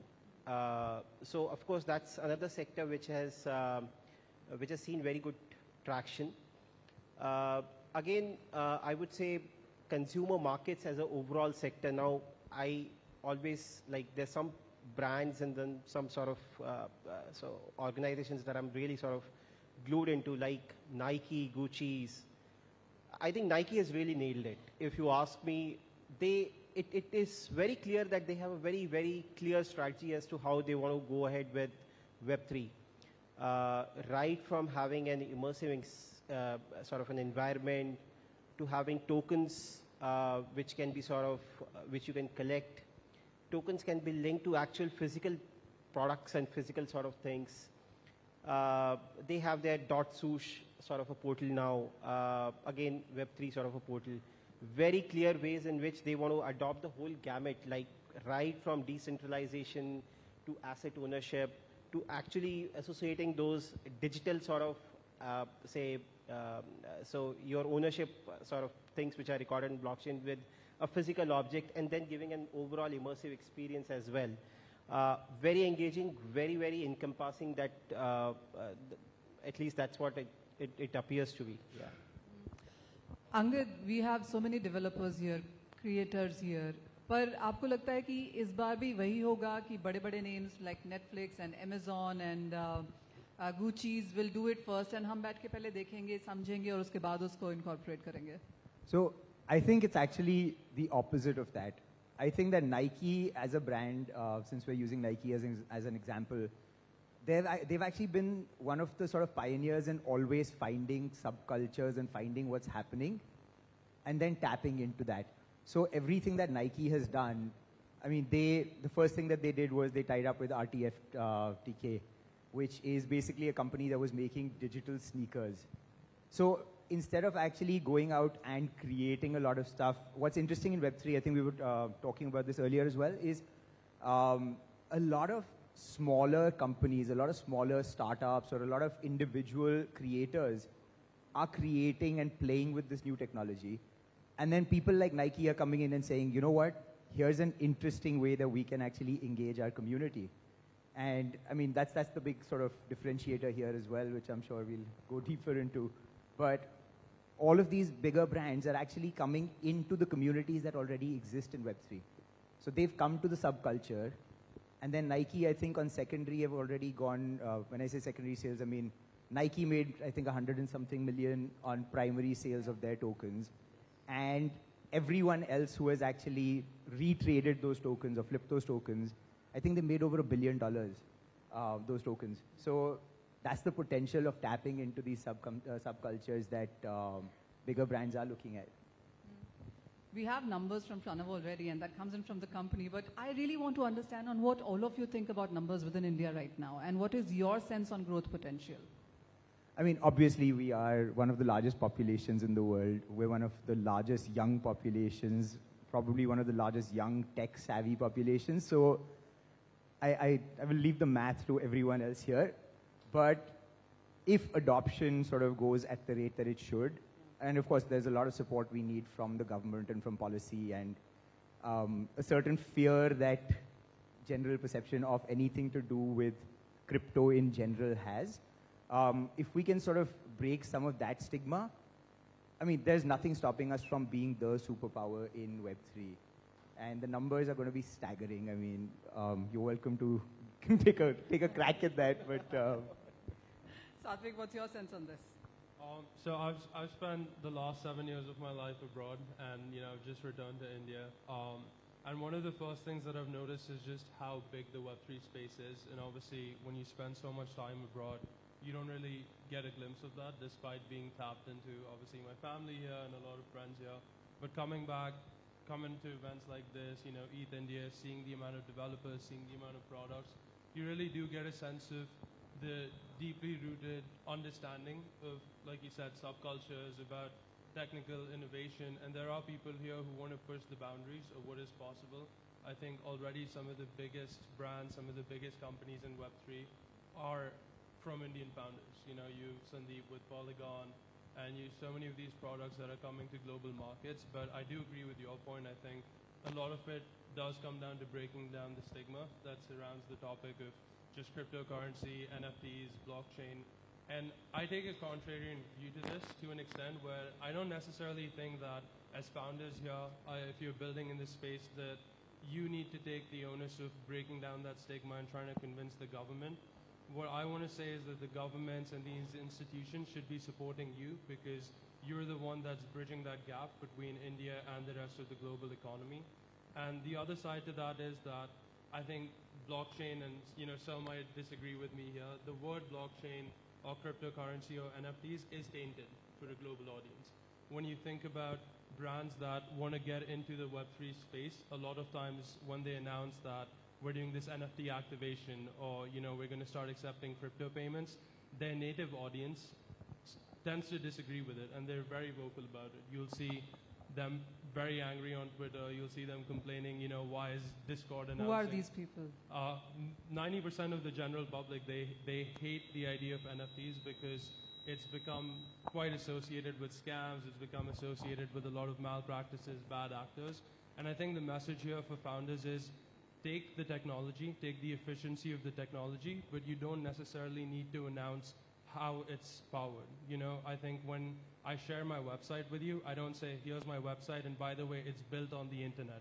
It's kind of a given that this is a website, it's built on the internet. When you build an app, you don't say, oh, this is powered by the internet, and this is crazy technology that lets you connect with people. So take essence of this technology. I think the tools for privacy, the tools for transaction efficiency, the tools for kind of connecting with each other, all those are amazing, and I think Web3 solves a lot of the world's biggest technological challenges, but you don't need to say that it's Web3. There's a huge sentiment of just abstracting away from the terminology that's holding the space back, and I think that's what you want to focus on. Instead of NFTs, say digital collectibles. Instead of saying crypto payments, you just do payments. And so I think that's the kind of ethos that you want to build towards, instead of being hyper-focused on the terminology there. Wouldn't you say you need to educate people more rather than not mentioning it to them? I don't think the education component is lacking if you don't mention the terms. I think what you need to educate on is, again, the efficiency of the technology rather than getting stuck in the terminology. Like Sir said earlier, that there's still no Bible definition of what Web3 really encompasses. And so it's still, very open to interpretation. Even a lot of Web3 brands are still not embracing Web3 ethos. So as long as you're taking those ideals, as long as you're taking what makes Web3 so special, what are those elements of privacy, of, transactability, of global payments, all those things, I think you don't really need to mention where it comes from. Whoa, that's a whole new thing that you've opened up here. Yashasvi, what's your sense on what he said? On the numbers, we're honestly building in the Web3 space, so we're doing some research recently. About 15 to 20 million people in India hold crypto as of today. That number is just for crypto who is interested in the financial aspects of it. It's estimated that about 70% of everybody who owns a smartphone has heard the term NFT and are curious about it. Some people want to play with it. I think the barrier is not in the numbers. Enough people have heard about it. Enough people have some curiosity related to it. But I think the barrier is, what do I do with it? I've heard about it. It sounds like something abused or something shady out there. But what do I actually do with it? I think that's where the rubber hit the road. How many of you have held crypto at one point or the other? Are you still holding it? All right. Okay. So, let's start this all over again now. I'm not coming back to you. Angad, a lot of people are getting into Web3. Crypto is not a great word right now, yes, because the way various governments and regulators are dealing with, but they also do not know how to regulate it, how to deal with it as well. I mean, this is something most finance ministers and regulators have said. With whatever they are doing, there is an ever-evolving situation that we've seen. But when we talk about tokenization, Web3, NFTs for that matter, how would you look at India adopting that? I mean, as we know, nearly 70% of people in the hall have sometime dabbled in crypto. This is a technology that government also is pushing about. We've seen Vinita ji say so much about it. So I think, I'm really sorry, I am going to go back to Satvik's little sort of segue for a second, because it actually ties into what you just asked me. I think that there is a perception problem, there's a PR problem that the entire sort of ecosystem faces, because sadly, or maybe not sadly for a lot of people who made money in this, the first thing that everybody heard about when we talked about Web3 was crypto, was trading, was sort of speculation. And that has tainted all of the rest of it. So while we have a lot of, I think India, if I'm not wrong, Yash, I think you've done research on this, we have the highest number of crypto wallets in the world, if I'm not wrong. But when it comes to adopting NFTs, or when it comes to actually getting into the cultural side of it, that conversation has not really taken place. So it is only, there's like degens and people who are sort of, who bought into the whole Web3 ideology, the whole idea of decentralization. Those are the people who actually went into your NFT projects and who sort of started looking at that side, the cultural side of what is happening, which is, I mean, now coming back to brands, which is where brands need to start plugging in. And there are brands who are plugging in. So we recently did a couple of music festivals where your tickets were NFTs. Unfortunately, most people who bought those tickets did not know what an NFT was. So the problem lies in when you actually say the word NFT, there's this whole other stigma that comes up, and you're suddenly trying to pull people back from a whole lot of other random questions. Like, for us from the NFT space, the toughest thing that happened was Bored Apes selling for over $1 million. Because there is no logical justification to a JPEG selling for that price. But when you talk to someone about, oh, I'm from the NFT space, that's the question they want answered. They don't want to talk about all of the other benefits of the technology. So I feel like we do have a big PR problem here, more than anything else. But there are a lot of people, I'm sure there's a lot of people here as well, who are building sort of core technologies that will, without using the word NFT, or without using tokens, or without using blockchain or cryptocurrency or any of that, still give you the experiences. How does that work? If you buy a ticket to something, and I tell you that this ticket will unlock a whole lot of other experiences for you, do I need to tell you it's an NFT? won't you just be happy with the experiences you get? So, do you think, and okay, since you want to talk about this, let me throw this additional question to you. When crypto came, everybody jumped in. I mean, we know those numbers. We've been talking on top of our voices with those numbers there. And blockchain was like the baby. And then NFTs, we saw every actor, sports person come with NFTs there. So we lapped up all of that. And then what happened suddenly? See, I'll tell you, there was a big hype. It all started with a hype that, oh, there's cryptocurrency. It's suddenly it's very volatile. It goes up suddenly and goes down as well. But I can tell you, see, whenever we use technology, it has to solve a business problem. It has to generate actual value, and it has to have a utility. Now, most projects which started with that hype, even when we are talking about a lot of sometimes layer 1 and layer 2 blockchain solutions also, they don't have a clear sort of when you read their sort of, the white papers and everything, they don't really have a purpose. Similarly, a lot of NFT projects were launched without having a purpose, like JPEGs selling for millions makes no sense unless it is associated with some sort of a utility which gives access, some sort of a privilege. It comes with some sort of a scarcity as well, like, oh, I'm the only privileged one who probably owning an asset will give me this sort of an access towards something. So it has to have a utility as such. In fact, we do a lot of consulting with corporates now, and when we do consulting, we also tell them that what should be right price point for your NFTs. If you're launching an NFT campaign, what is the right price point? Because it has to have a value which people appreciate and then take because they're getting something out of it. So it has to have a real business value. Without it, I think you need to read a lot when you are investing in these things and don't just sort of go for the hype as such. That's what I would probably say. I'm going to confess, I made an NFT painting as well. I'm not going to tell you the price of it, but I did. Yeah. No, but painting has a real value. Digitally done, yeah. There are a lot of enthusiasts in this room as well, and we've been talking about, you guys talked about the right PR, the correct knowledge, the right education, and of course the absorption, and the kind of numbers that we've been talking about here. What is it the sense that you think more and more people would get into it? We've talked about the regulatory part of it already, but how do you see people getting the right PR? How do you see people adopting it?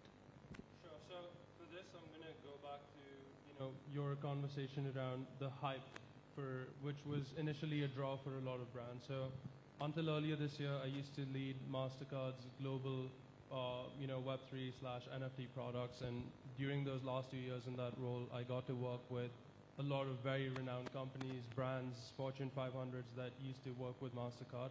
And these are traditionally companies that are just focused on payments or are just focused on, their specific niche.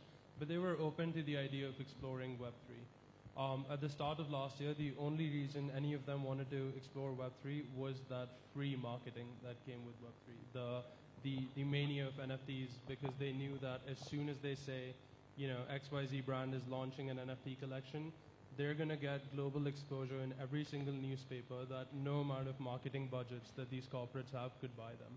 So for the first 6 months of last year, that was the sole reason for any of these brands entering this space. But obviously that hype eventually dies down. Like he said, the price comes down, the buyers all dry up. So the market was very bleak, but at the same time, there was this underlying sentiment that Web3 as a technology can be really powerful. And I think that's where that drastic transformation came about, where we suddenly went from brands coming to us and saying, oh, we want to launch an NFT collection of, Bored Ape looking monkey JPEGs because we can make some money, we can get a lot of free marketing, to brands coming and saying, how can we integrate Web3, how can we integrate blockchain at a fundamental level, at the core level of our business. So it went from this kind of afterthought marketing campaign to something that I think you mentioned earlier. It comes from the budgets, and the approval comes from the top of the organization and saying we're going to start integrating Web3 into every aspect of how our company operates. And to kind of shed light on your question of how do you then use Web3 without actually talking about it, So we're now seeing, Emirates Airlines recently announced that they're moving from their current traditional loyalty program and actually integrating Web3 into that mix. And now they're not going to tell their customers who are paying, $15,000, $20,000 for a first-class ticket to claim a free NFT. They're going to tell them, here's your digital loyalty pass, and use this, and you can hold it on this digital account that we've made for you instead of saying digital wallet. And I think that's how you start to abstract those terms that may be a bit muddled with terminology that's still easy to understand, easy to digest, and people want to be a part of it. Even when I was working at MasterCard, I work with clients across industries, music streaming, sports, hardcore financial technology, and our whole kind of goal was just figuring out how we can integrate these experiences around even metaverse activations, token gating some of their events, building kind of payment systems for their existing clients, but without mentioning NFTs, and just building this digital experience for them. So Yashasvi, this one is to you, and I agree to some point now, because when we were into Web 1, we didn't say it was Web 1. When we got into Web 2, we didn't say it was Web 2. Now suddenly when Web 3 is incoming, we are comparing, taking steps back, trying to explain it all. Why are we doing that one? And when we are talking about these inclusion of Web 3 in our day-to-day businesses, people moving from Web 2 to Web 3 as well, the daily experiences as he talked about, how do you see that being taken in? No, I agree. I think the PR problem is not the first problem. It's sort of. Are we over-explaining ourselves? Yeah, I do think so. For example, the real problem, that is the customer problem, is that they need to own the experiences. When we say read, write, own is own my experience myself. For example, let's take like a real world use case, right? I say, Angad, I had this amazing chai the other day at Ramu Kaka chai shop. Please go, say that you're my friend, and you'll also get that amazing chai. And he goes there, he gets that like extra elaichi in that chai. And he feels special, I feel special. We both walk away being slightly happier. If I can create the same experience in a digital environment at a decentralized level, I don't need a company like Nike to come and say, this is my NFT, take it, I'm this amazing brand. If we can do it at our level using technology that we own, I think that will crack it. And that's real world use case. That's real world utility. That's the utility that we were speaking about earlier. And that doesn't brandy about terms like Web3 or blockchain. It just says, dude, get better chai. Angad, we've all been there. हमने सबने gaming खेला हुआ है. But the minute, again, I'm going to put in NFT here, that you get it. You don't just spend that money into gaming, you earn something out of it. How difficult is that to explain? I mean, it's not very hard to explain. It's not very hard to explain when you actually talk to gamers. They've been used to buying a lot of things within the games they play. Except that when you buy, say, a skin on Fortnite or whatever, when you'd actually make that investment, you didn't actually own that. The minute you unplug from the game, that remains there. You don't actually take that home with you. And also, obviously, you're spending a lot of hours, you're doing a whole lot of other stuff. And this is where I feel NFTs and the metaverse kind of plug into gaming. Because when you're looking at Web3 gaming, everything that you're buying is something that you can actually, I mean, you keep it in your wallet, and most of us, I'm sure, know what a wallet is. NFT is a good word for gamers. NFTs, I mean, I'm just using NFTs more as, I'm just using NFTs here for the purpose of this conversation, but a digital asset is what we would use outside of people who understand what an NFT is. You own that digital asset, but it is an NFT. We don't need to tell you that, but it is an NFT. The technology that you're using is, it is a non-fungible token, which allows for it to then live in your wallet, and you could plug it into another game. You could go to another metaverse. Similarly, your assets or your avatar or whatever else that you have, which is a digital asset that you own, the time it's spending in that metaverse could generate other tokens for you. It could generate a whole lot of other sort of advantages where you're getting paid to play, where you're getting paid to view. And I mean, from here, I feel like a lot of brands, even outside of just gaming, can start to benefit from this side of things, because the big shift, and I meant to come to this a little earlier, but we've gone on a whole other sort of tour, is the big shift is we've gone from a customer to a community member.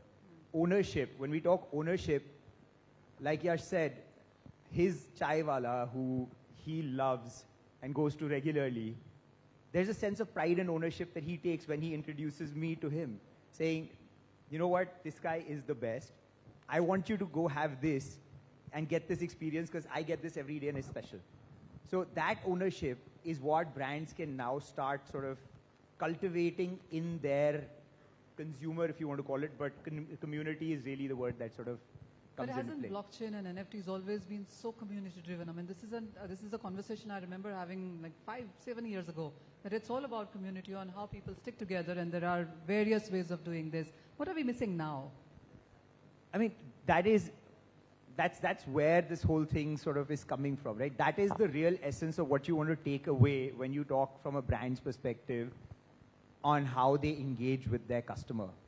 So you're no longer trying to sell somebody something. You actually want to plug them into your entire ecosystem. So going back to Nike as an example, even though we've gone sort of away from that, going back to Nike, they've built an entire ecosystem where anybody who owns anything that they have sold as a digital asset, or not even sold, sometimes just rewarded, they get to benefit from so many different things. I think they've done a deal with EA Sports where you get paid to play, where you get, I think, your dot swoosh NFTs or your digital assets. You get paid to play. I'm going to stop using NFTs now. Clearly. I think it's just too many mishaps which have led to this whole conversation restarting all over again and not using the N word. I don't know. But okay, let's get some questions in. Yes. Can we please pass on the mics there?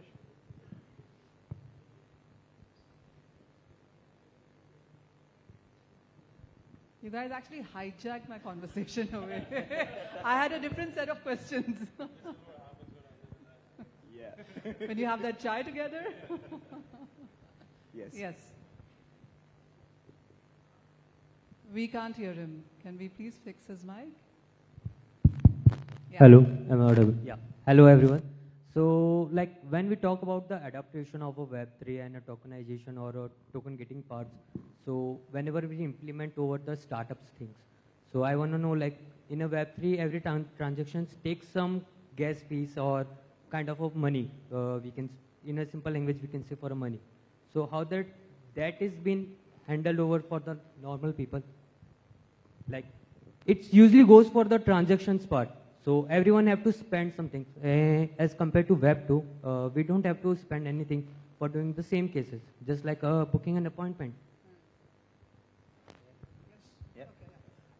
So I think that depends on what blockchain you go to as well.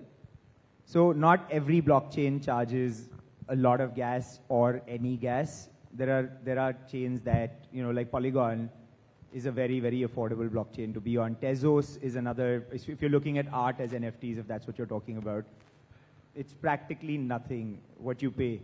The opportunity cost or whatever, if you want to call it that, on Ethereum is, if you put that money in, you do stand to possibly sell your art for a lot more value.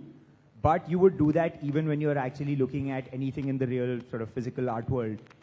I mean, if you were to come and do an exhibition at this very hotel and someone was selling stalls versus you standing outside and doing something somewhere else, they'll probably charge 30 or 40,000 rupees for one day.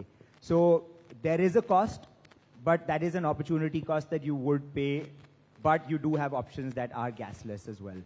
And I think with sort of blockchains evolving, with a whole lot of other things happening on the technology front, there are going to be a lot of gasless or sort of gas-free transactions. I think Yash may be someone who may want to say something about this. Yeah. 50 years ago, the computer was the size of a room. Today, it's most of our watches, right? So technology evolves and quickly. Fundamentally speaking, the gas or the fee that you're paying to a blockchain is for the security that you're paying for. Blockchains keep things secure and you're paying for it. As and when we evolve in that journey, like he said, the fee is reducing rapidly. And as and when more users come in, the fee will drop even further. And it'll be so invisible that you won't even notice it, brands will pay for it, it'll go away. So I just want to add one thing. I think your question's great, by the way. From what I understand, you're asking, in the traditional world in Web 2, we don't have to pay to interact with these brands, right? We can transact for free, we can interact, we can meet them at their store for free, but in Web 3 there's a cost associated with even just interacting with these brands. I think that's a great question. I think what he's saying makes a lot of sense. So 3 years ago when I joined the space, just to interact with a brand in Web 3, I would end up paying, $200-300 in gas fees just to be able to transact and buy something, right? Today that cost has gone down to maybe $1, $2, even 50 cents on some chains. So I think as we continue to scale, those efficiencies will eventually lead us to zero, where you'll be able to then interact with them for free.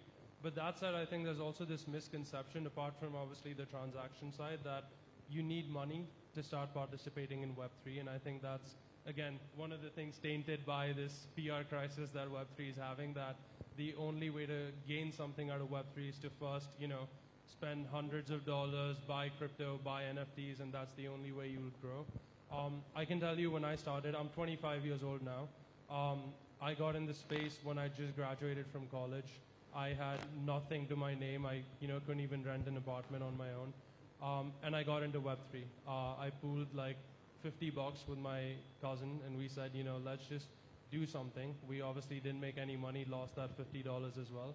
And what I ended up doing was just participating in different communities. I joined different Discords. Those are things you can do for free. Those are ways to interact with different brands for free. Just, join these communities on Twitter, on Discord, start talking, start showing them where your own skill set lies, start showing them what you can contribute. And more often than not, there are a ton of people in this space that want to actually uplift those people, that want to share those opportunities.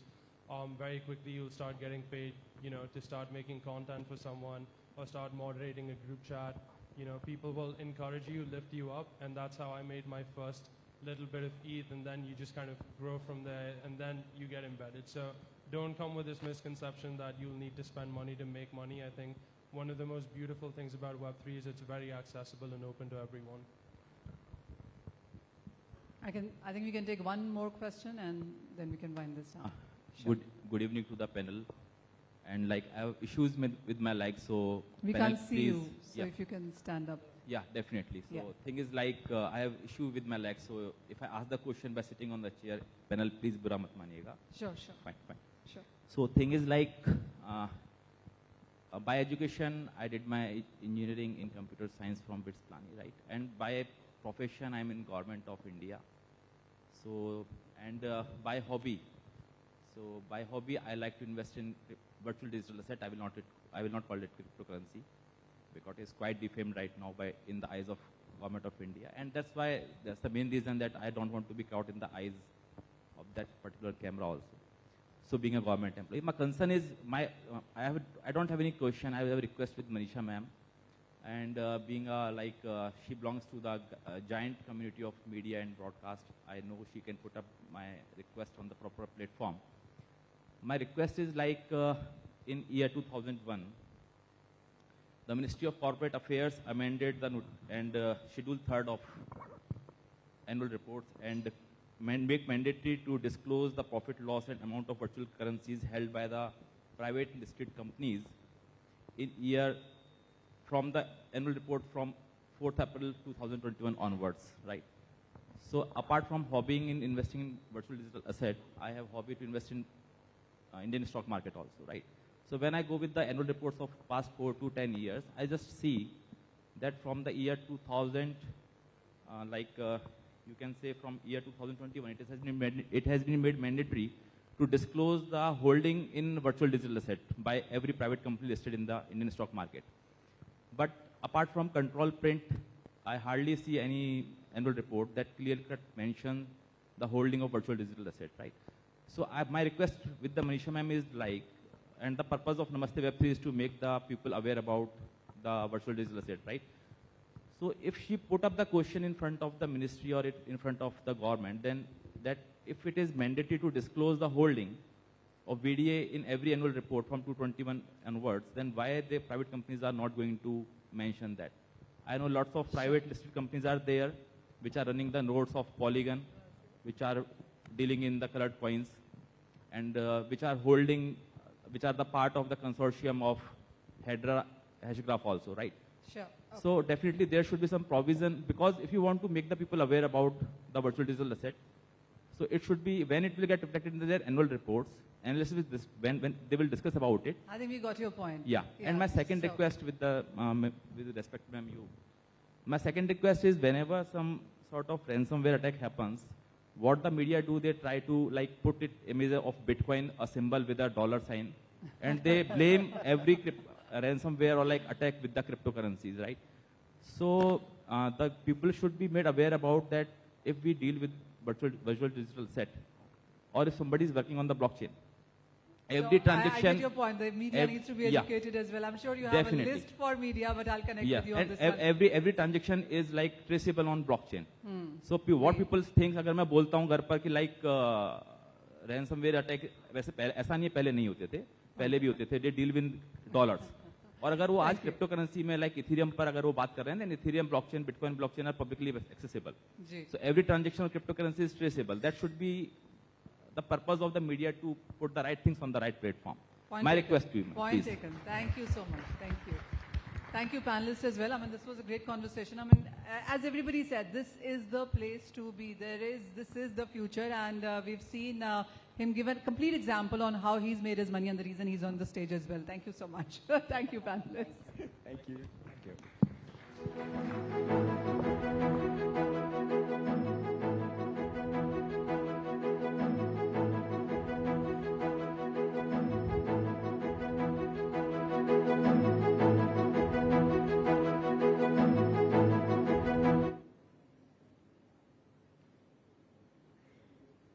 Thank you. Thank you so much for that very candid, heartfelt, open conversation. Thank you, Manisha.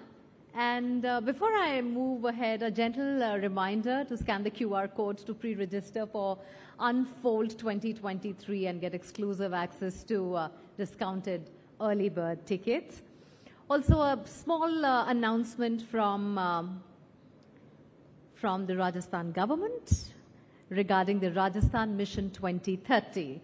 Now, you all have an opportunity to contribute to some policy making and help the government know about your ideas and opinions. तो आपने अभी आखिरी सवाल जो पूछा, मैं आपका नाम नहीं सुन पाई थी, पर आपके पास एक ये बहुत बड़ा अच्छा मौका है कि जो आप गवर्नमेंट के सामने भी बात रखना चाह रहे हैं, वो आप इस माध्यम से रख सकते हैं. mission2030.rajasthan.gov.in. मैं एक बार फिर से रिपीट करती हूँ, mission2030.rajasthan.gov.in. September 15th last date है अपने suggestions को contribute करने के लिए, ideas, opinions, whatever you may have. And if you want to speak to the government about the Rajasthan Mission 2030 and what more can be done, please go ahead. And there'll be information on the website also about everything. So that was a special request from Ms. Srivastav. So everybody, please do that. mission2030.rajasthan.gov.in. All right. Now it's time for the final panel of the evening, titled The Next Frontier for Artists, Creators and Collectors. Now, as we all know, NFTs have opened up a fresh horizon for collectors and artists and investors alike, providing distinct chances for owning, earning from, and investing in digital creations. Although the digital art and collectibles market is relatively young, it's undeniable that NFTs will hold the power to revolutionize our perception of art, the value of art, rarity in this digital era. With technology growing and gaining wider recognition, it's captivating to watch the ongoing transformation and impact of NFTs on the realm of art and collectibles. And don't forget to check the NFT gallery that we have exclusively curated for you. And we thank Angad Sodhi for it. He's the artist, curator, co-founder, Colors of India, for curating this panel and this NFT gallery for us. So thank you, Angad, for that. Now, may I please invite the artist Manisha back on stage, who has also made her own NFT, for moderating this very special session. And along with her, please put your hands together for Amritpal Singh, visual artist, NFTs, Metaverse and Web3. Karan Kalra, multidisciplinary artist. Oh wow, that looks very fancy. Ishleen Kaur, visual artist and illustrator. Rohit Jalan, cosmic artist. And Ujjwal Agrawal, also known as color generative artist. Manisha, over to you. Karan, I want those glasses. I want those glasses. Okay, wow. This is the artist panel. I mean, and this is going to be the most interesting one, I promise you. And we will talk the N-word openly here. Let's start with you then, man with the glasses. Tell us what the market is looking like right now. I mean, you are all artists who have embraced NFT. You've embraced Web3 quite openly. Tell us about your experience. I mean, that is the first thing we want to hear. So far, I mean, it's been 2 years since I've been in the space, and the experience has been, I mean, it's a lot. A lot happens. We were discussing this earlier, that 2 years feels like 2 decades in this space. But the art space that exists right now because of the NFT space in India in the past 2 years is better than it's been for at least the past decade or more. There's just so much energy to create, to collaborate, and so many artists have emerged that weren't there before. So I think the space is just getting started. Because it's a little bit of a bear, and there are, it's shaking a lot of the, the people that showed up early just to get a little bit of the cash grab. But as the space matures, I feel like the art potential and the growth potential is immense. Amrit, tell us how easy was it to do that? What has been the reach until now? And as NFT and blockchain promise that you will get a global audience, the markets will open up for you. How has it been for you?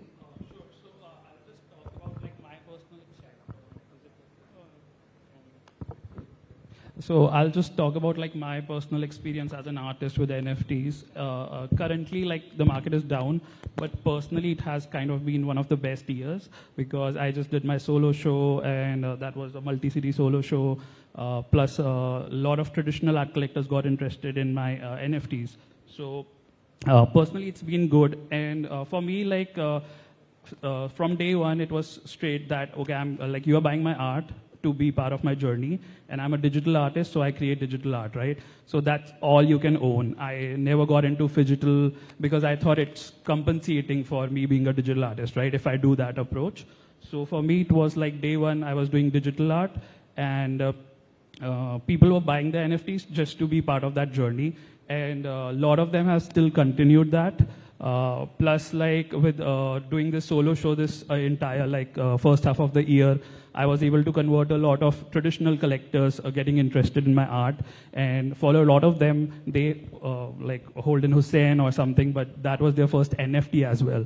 So I'm kind of focusing on my journey as an artist, and NFTs is a way to sell my art, and that's how I'm taking it. Yeah. Triple vibes. How's it been for you?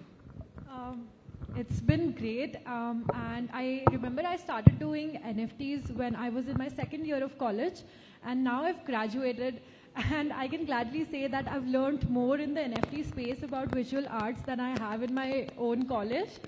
So it's been great, and the kind of community that NFTs have brought together of artists, collectors, and enthusiasts is amazing.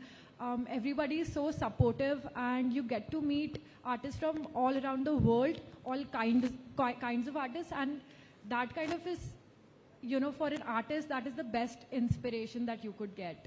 So when you got into it, what did people tell you? It's a great idea, you won't get anything, how will you make money out of this?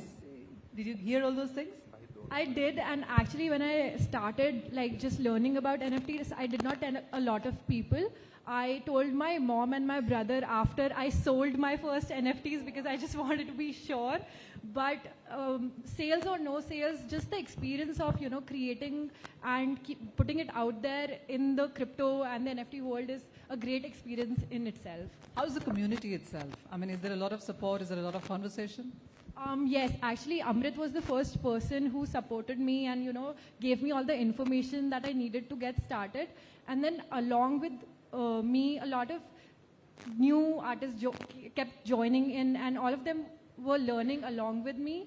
And the support is tremendous. Like, it's a great example of community over competition, and it's ever growing. Rohit, what's your sense on this? I mean, we all understand about, intellectual properties, royalties when they're sold out, sold again, that is. How has your experience been? It has been really great. I think NFTs have solved a lot of problems with provenance. Anything that you mint on blockchain, its dates is recorded. So no one can tamper with it. And with that, I think it provides artists a lot of, validation that, hey, this is my NFT, it's original artwork, no one can copy it now. But while we were in the Web 2 world, anyone could copy it, anyone could just take it off and say just like, hey, here's my artwork, and just purchase it. So Web3 has definitely done that a great job. It's not there yet, but it's still progressing. And with that, I think it does definitely do a great job with that. Check my mic first. I think it's full. Why are you called Kala? Or is it Kala? It's both. It's a sonic branding, basically. It's a sound. So it reminds you of Kala as an art. It reminds you of yesterday and tomorrow. So I work with a lot of time-based subjects also. It is also Kala. I play the flute and stuff. So yeah, it's a sonic branding. It is everything that it sounds like. What has your experience been? We've seen a lot of people adopting that. How has Jaipur as a market been? I mean, we have seen a lot of names coming from here. I just live here, but I'm not really connected to the community here, sorry. Yeah, but I'm just glued to my screen all the time. Louder? Okay, sorry. So I dropped 2 NFTs last year, and I went to London to do a master's in computational arts, and I paid all my fees in Ether. So it's been absolutely life-changing for me, this whole NFT space, and I'm going strong, yeah. Hey, he paid his fees in Ethereum. How is that? Wow. Don't hear that too often. Talk to us also about, on how the sales and after sales have been, because I know 2021 was a great year. 2020 is when we started that uprise going in. Last year wasn't so great. This year also we've seen global numbers great. Not so much for India though. I think it's a healthy direction that we are taking, because there were a lot of scams in the past 2 years, and a lot of people lost a lot of money. There were a lot of hype around. I actually don't mind the monkey pictures so much, but there was a lot of hype around some really low effort art, and what I do is generative art. So we code to make art, and if I can just take a minute to explain how that works. So on the blockchain, when you buy an NFT, you need to hold it slightly. On the blockchain, when you buy an NFT, your wallet address goes into my algorithm, and it generates a unique piece for you, which is very different from a JPEG or a video as an NFT. So our code is a part of the smart contract. It is not an image, not a video at all. And then it renders the possibility of the NFT being a one-on-one piece. Like if you buy my NFT, you'll get a unique version than what Amrit would get. And you'll be the only one to have it. So it's this one-on-one connotation that really hyped up the generative scene. And I was amongst the few people who were doing it at that time, even in the world, if you look at it. Not few, but there were few of us, so to say. So yeah, we all flourished. Are you annoyed by a lot of people just trying to create art? I mean, I tried doing Not that as well. all. I mean, almost everybody did try their hand at it. I have a very funny theory. I think AI is going to make so many tasks automated for us in the future that art will be a salvation, I think so. That we'll be sitting and making art, the future generations. We'll ideate through art. The science would come out of art. And art is going to change lives. Yeah, that's why I call myself a color. Okay. Amrit, I went to an art gallery in Bombay, and while there were a lot of paintings held and some statues as well, and then there was a big screen which was showing off NFT art, and I saw max people standing there trying to understand on how does it come to them, what do they need to do, how do they need to pay, can somebody else copy it, can people click picture, and what is the value of it? How would you explain all of that? I mean, like, that's the most common question I get from collectors. Do you want me to explain it right now? A quick one, you can give us a minute crash course. Oh, okay. So basically how it works is like how you have a Paytm wallet, right? Like you can hold currency in it, you can hold a digital asset, and that's just how it is. For a lot of my traditional collectors, I help them with setting up a wallet and then transfer the asset. So, and I even like started selling my art NFTs in like an INR or fiat currency.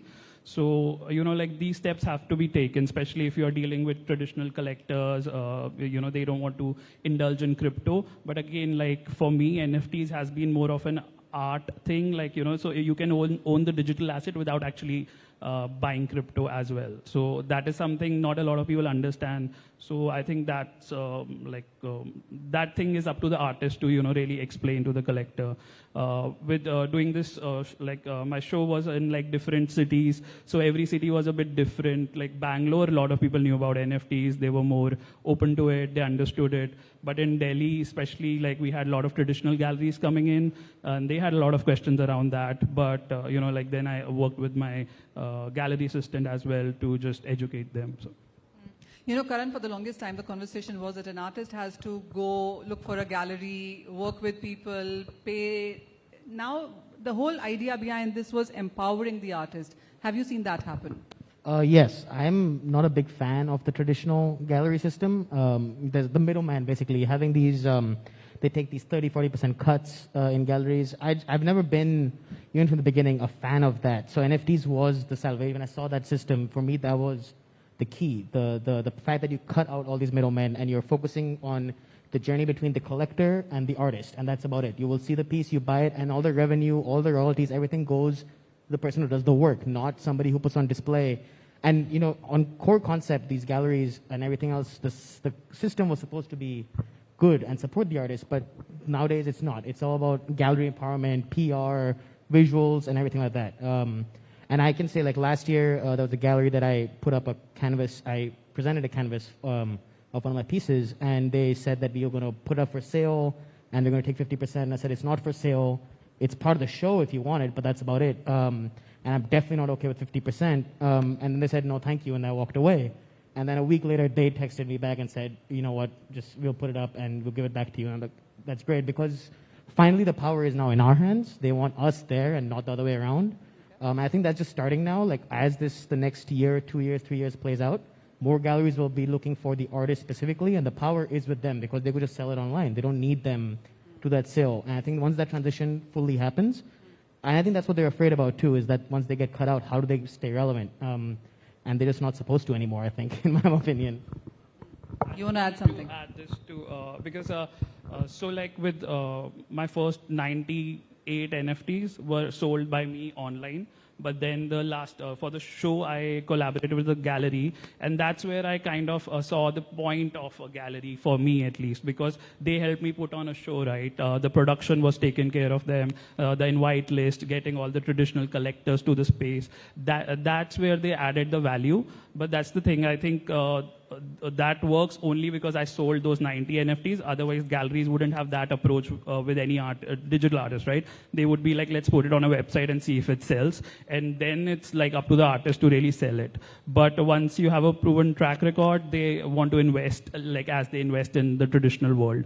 So that's really the only place where I saw like traditional galleries were making like a big impact. But when you're starting off, for a lot of artists, I would suggest just to go on your own, get your social game on and focus on that and sell your own stuff. Like. So since you've started it, Amrit, let me just stay on with you on this and let me come to each one of you. What is, so you know, a lot of people here would want to get into an NFT or buy an NFT or see an NFT at least. I mean, I know, I'm sure a lot of people haven't even seen an NFT work of art there. So how would you suggest on these things? What would you see as an opportunity, as a challenge here? What would you advise a beginner? Sure. So I'll start with like how artists can start. So first of all, if you're coming from a traditional background, right, then I think like one mistake I think a lot of traditional artists are doing is that they don't take it too seriously. I think they the medium of selling digital assets, they need to really like take it more seriously, understand there is a culture to it. NFTs has brought like a whole new set of collectors to the game, right?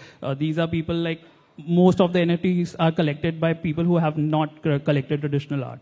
So you need to really get that. For that, you need to be online, you need to be present on Twitter, you need to be on Discord, understand what's the community like. Then you can sell art, right? What a lot of traditional artists are doing, they will be like, oh, we put out an NFT and let's see who buys it. That's not going to happen. Like, I've never seen that. So is it a career choice? Is it like the place to be then? I mean, like, especially for digital artists, because NFTs has been like a boon for digital art, right? Like, the only way to own a digital artwork was to print it. And you can't print an animated artwork anyway, right? So, like, I think once NFT came in the picture, digital artists really got empowered. And those were the first NFTs which were being sold, right? There is a whole phygital thing to NFTs also, that you buy the NFT, you get a physical painting, and that's great. But I think where it shines is digital art. Plus, like this whole day one, your art is being global, right? Imagine being a traditional artist and presenting your work in New York. That is going to take like an age, like 10 years, 20 years, and it might not happen. But for a lot of us, it happened in 1 year. Like, you know, like day one, I had like collectors from almost everywhere. Like my work has been showcased in 6 countries, and that's all because it's a digital format. So people really need to understand if they want to go the digital route. Yeah. Karan, what's your sense? What would you advise a beginner here, and what is there to dig in from your experience on this one? It is a tricky market, and it's a growing, expanding, and learning market. So I wouldn't advise anybody to commit to it as a full time, because that's just not how it works. When someone calls me an NFT artist, that's not the designation I go with, because you're an artist, and NFTs are like the way it's been for the past decade. You sell prints, you sell posters, you sell stickers, you sell all these things. NFTs are another avenue in a similar sense. So I think that any artist, and this is because it is flexible in how you tokenize whatever art you're making, it allows you to introduce any medium. So it's not just about the traditional canvases anymore. It could be digital art, it could be sculpture, it could be performance art, it could be anything that can be tokenized and sold. So I think every artist of any sort or any creator should be leveraging the power to expand where collectors can access and buy their work. I think this is one of those avenues. So if they look at it as an avenue and not as a career, I think it would end up being better in the long term. Sabina, what's your sense? So for beginners, I feel like they should take as much advantage of the community that we have in the NFT space, because the amount of learning that you can get here, not just to create artworks, but how to present them, how to cater to a global audience, that is a great opportunity for young artists. So that's somewhere you can start. Right. We are still exchanging these. Yeah. So I think the whole NFT community is amazing. How do you start? I think start by joining Twitter. That's the first thing I like you to do. If you make arts, join Twitter, join NFT groups, see what people do, learn from them, connect with people. That's the core of the whole NFT thing. Connect with fellow artists, connect with collectors, connect with like-minded people, and everything will follow. It's like a journey. It's a tricky journey, but it's a journey, and journey is the best part about it. So start with Twitter and everything will follow. So basically, if you're an introvert, you can't create an NFT because you have to be out there to sell your art. You have to talk about it. That's something that you have to do. And introverts can definitely talk about it. They don't have to show their face, but they can definitely DM someone. They can talk about it on Twitter. They don't have to show their faces. That's the whole thing about it, right? Karan doesn't show his face anywhere, but he's still In fact, if you're an introvert, NFTs is the better solution. Yeah. It's definitely the best thing. If you're an introvert, that's the best thing because you don't have to manually be present somewhere in a museum or do an exhibition where you have to show up and talk about your art. You don't have to do that. The blockchain does everything for you. The platforms on the blockchain, they do everything for you. So it solves the problem. The problem of plagiarization, do you think ends with NFTs? It definitely... Yeah, totally. Just because you have the mic, you can't answer all the questions. Yeah, I think so. That's why this whole technology is in place. I think NFT is a technology. It's not just a way of selling art. I think in the future I can sell my car as an NFT. It's just paperwork basically. So yeah. You know, celebs and a lot of people, there are NFT platforms now. There is also a way to connect to your fans and your well-wishers on NFTs, on an NFT platform. How do you see that mechanism go? Sorry, come again? There are now NFT platforms. There are people or celebs giving limited signature NFTs to their fans. How do you see that mechanism work? I've been very disconnected from that aspect of NFTs actually, the celebrity angle to it.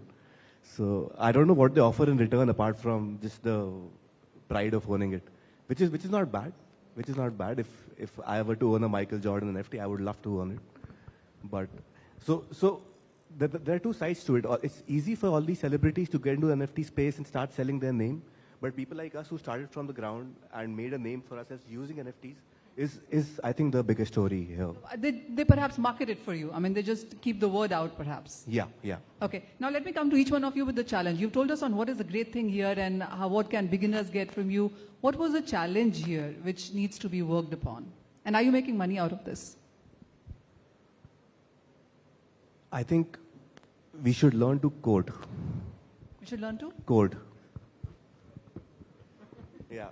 That's the way forward. You could be a blockchain developer, you could be a generative artist, but if you can code, your future is bright. And that's where it lies. All right, that's a lot of work now. Code, you need to learn to code. Talk to us also about on how this thing is working for you right now. Is money being made? Is it the only thing that you can perhaps do? Coding, I'm sure not all of the artists are going to do here, but how would it work? What is the challenge here?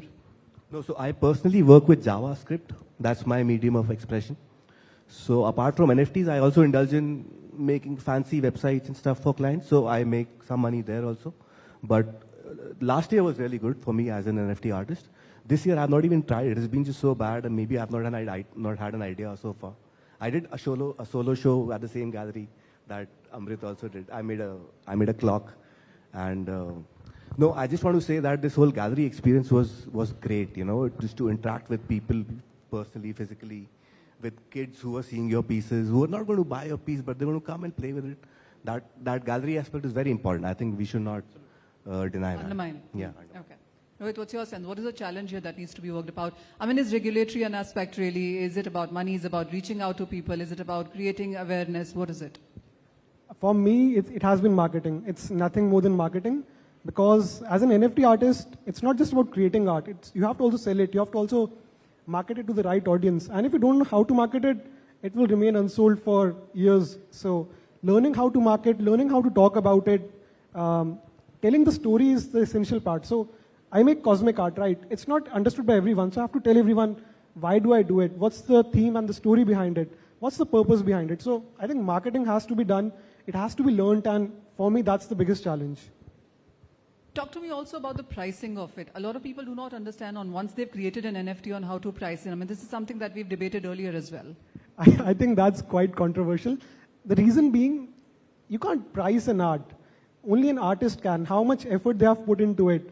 What feeling they have poured into the art. You can never price an art piece. Like as a collector, you never know what's the price an artist is going to list it. Because you never know how much effort has he put into. So that's something only an artist can do. And the thing that you're talking about is price. I think that reflects more on the PFP side projects, the BAYCs and all of that. But for one-on-one artists like all of us here, I don't think so that applies anywhere because we pour our heart and soul and no one can price that. Whoa. A piece of art, an artist decides or a buyer decides? Unfortunately, I think it's the buyer right now. But it's maybe more power to us in the future, yeah. Challenges? Challenges. So like the biggest challenge this year has been, of course, the negative PR against the NFTs. Plus, like also, like I've had decent success last 2 years, and this year has been challenging for the market. So just to navigate and understand how I want to position myself as an artist, and also figuring out, like how to leverage this whole NFT thing into just being an artist, not just an NFT artist, right? That's why the whole gallery thing, that's why a lot of physical appearances. This is my second panel in last 3 years. I've always said no. So, so that's why I'm kind of doing this, because I want to understand what all can be done. So I think that was the biggest challenge. Monetary-wise, it's been pretty good, so no complaints there. There's always this thing about the resale, the secondary market, which always has been a bit of a... Sure. Just before the resale, I just want to talk about the pricing bit, because I mean, something actionable would be good, right, for anybody wondering how to price their artwork. So at least for me, what I did was, like, I did a lot of research on, like, artists with kind of like same standing as me, how they were positioning their art, what kind of like niche I'm going through. Is it like a big niche, or is it like a very specific thing, only handful of collectors would be interested. So for me, it was like, okay, I saw like, okay, this kind of artist, he's like, similar caliber as me. They are selling it for that much. That's how I kind of started. And then, of course, the collector making the bids and everything, then it established a price for my art. So I think I started with that. And what was the secondary market for NFTs? Yeah, so with the one, so secondary market is like a more of a PFP thing, where because like flips are very instant, whereas one-on-one artists, they know that, okay, their values are not going like changing like a Bored Ape project or something, right? But what I've noticed is like, so for me, like my one-on-ones are priced at like around 3 ETH. So they don't move that easily in secondary sales, because people want like 6 ETH. That's not going to happen too soon. And once they got a bid, like actually they didn't accept it. So I was quite shocked. I wanted them to accept it and be like, I can say I sold something in the secondary for 6 ETH, but that didn't happen. But what I noticed when I was doing editions, it's a more pocket-friendly price point, so 0.3 ETH. That's where a lot of trading did happen. And even during this whole down market, it has been going decent. I won't say it's been like a lot of secondary sales, but it's going, because people, especially people who are trying to get out of crypto right now, they would like sell it for cheaper than people who wanted to own my artwork. They get in. So it has been happening a lot, and that's interesting. I still get royalty, so that's great. Yeah. Karan, when we look at India, is there a geography that does better than the other? I mean, is it like the metros who understand NFT better or buy NFT better? No, I think it's pretty much the whole country. Wherever there is somebody who is interested in it, there's avenues for them to explore and figure out. There's no certain place that has a higher or lower, because a lot of the NFT space isn't geography based. So like you wouldn't be able to tell. A lot of us know each other, so we kind of know where we're from. But if you were to meet a lot of the people that I know in the space and are friends, I don't know where they live. They don't know where I live. So that whole aspect's just gone. You are now a citizen of the internet. You exist on the blockchain, and you're creating on the blockchain. And you can be talking to people. Like I have friends in Japan, in New York, in London, who and I've met some of them as well in IRL events. So that whole aspect changed. But India, in general, right now, I guess, sure, metro cities are a little bit more ahead on this, but I am hearing a lot of, over the past year and a half, 2 years, I've been seeing a lot of people trying to do outreach to local artists in smaller towns to introduce them. The onboarding is the challenge, right? Like, how do you introduce somebody to the technology? And blockchain in general, it's supposed to remove the middleman, it's supposed to remove the bank and make you your own financial system, but that means that you remove those safeguards that they've also put in. So you have to take that security onto yourself, but a lot of that safety has to be taught.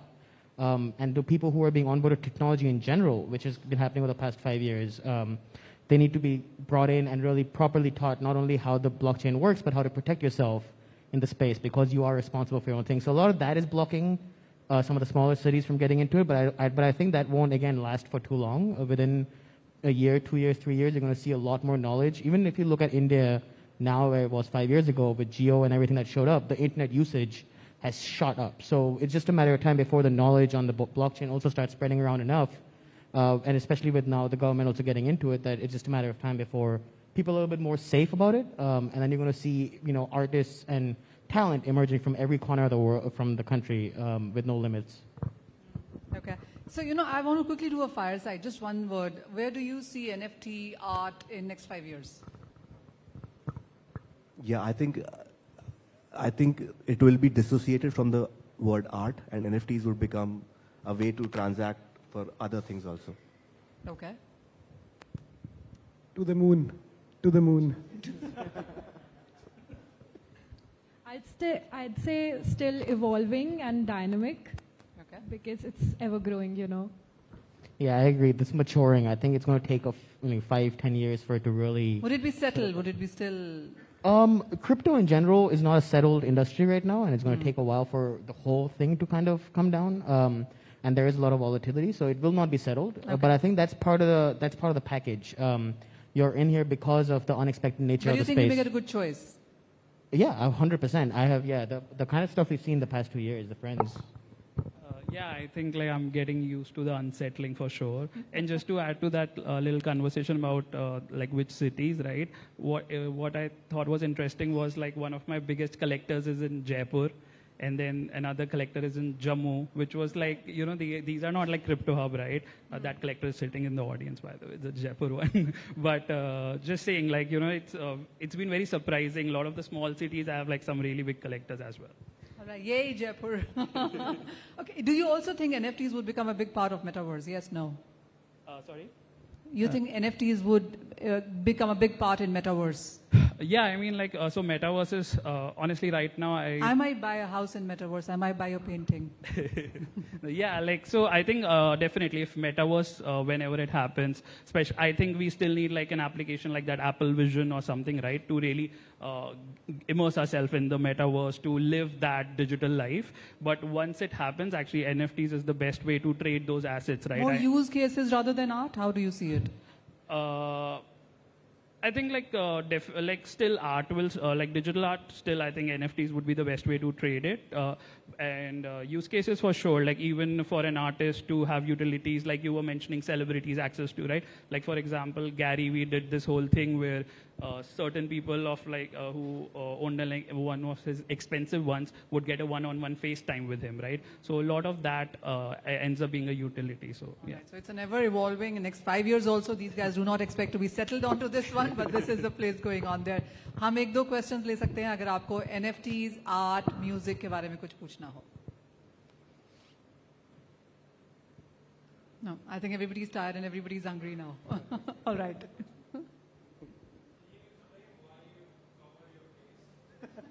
That's not even an NFT question.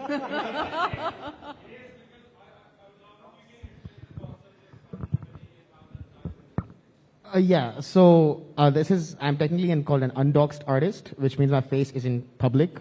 People who know me have seen my face, but in public, cameras, etc., I keep my face guarded.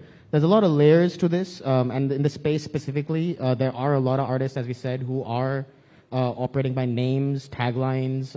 You have people like Xcopy, who are massive artists who we don't really exactly know, or not a lot of the people know what their faces look like, but because they're operating solely on their art and their name of that art. So I think for me, the reason I do it is there's a few different reasons. The Japanese believe that every time you take a photograph, you take a little bit of your soul and all that stuff, but it's more about controlling the information I'm putting out. For me, what's most important about what I'm putting on the internet is my work.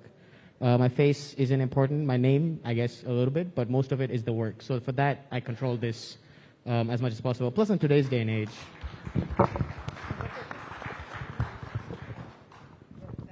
Thank you, panelists. Really appreciate your knowledge sharing here with us. And there's just so much to talk about NFTs. I'm glad you're part of this here. Thank you.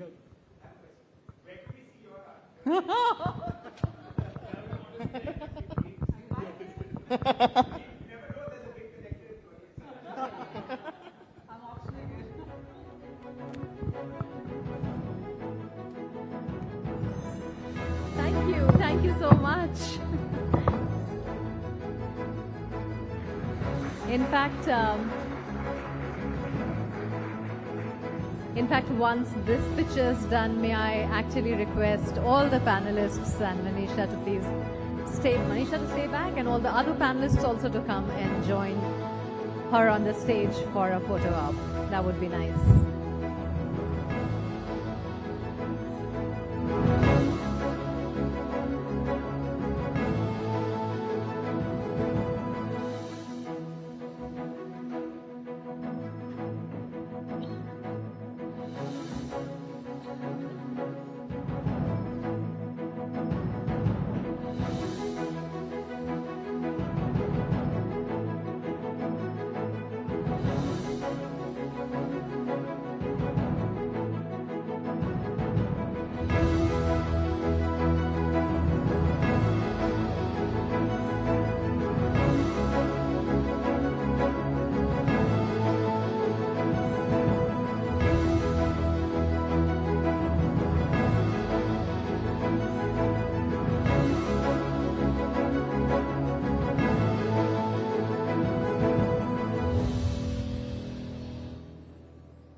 Thank you. Thank you so much, all the panelists. Thank you.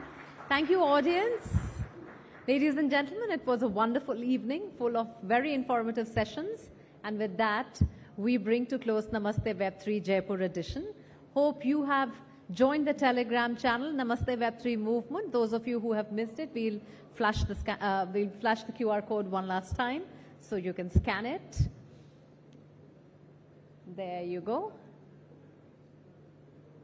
The ones who have missed it, please quickly scan it.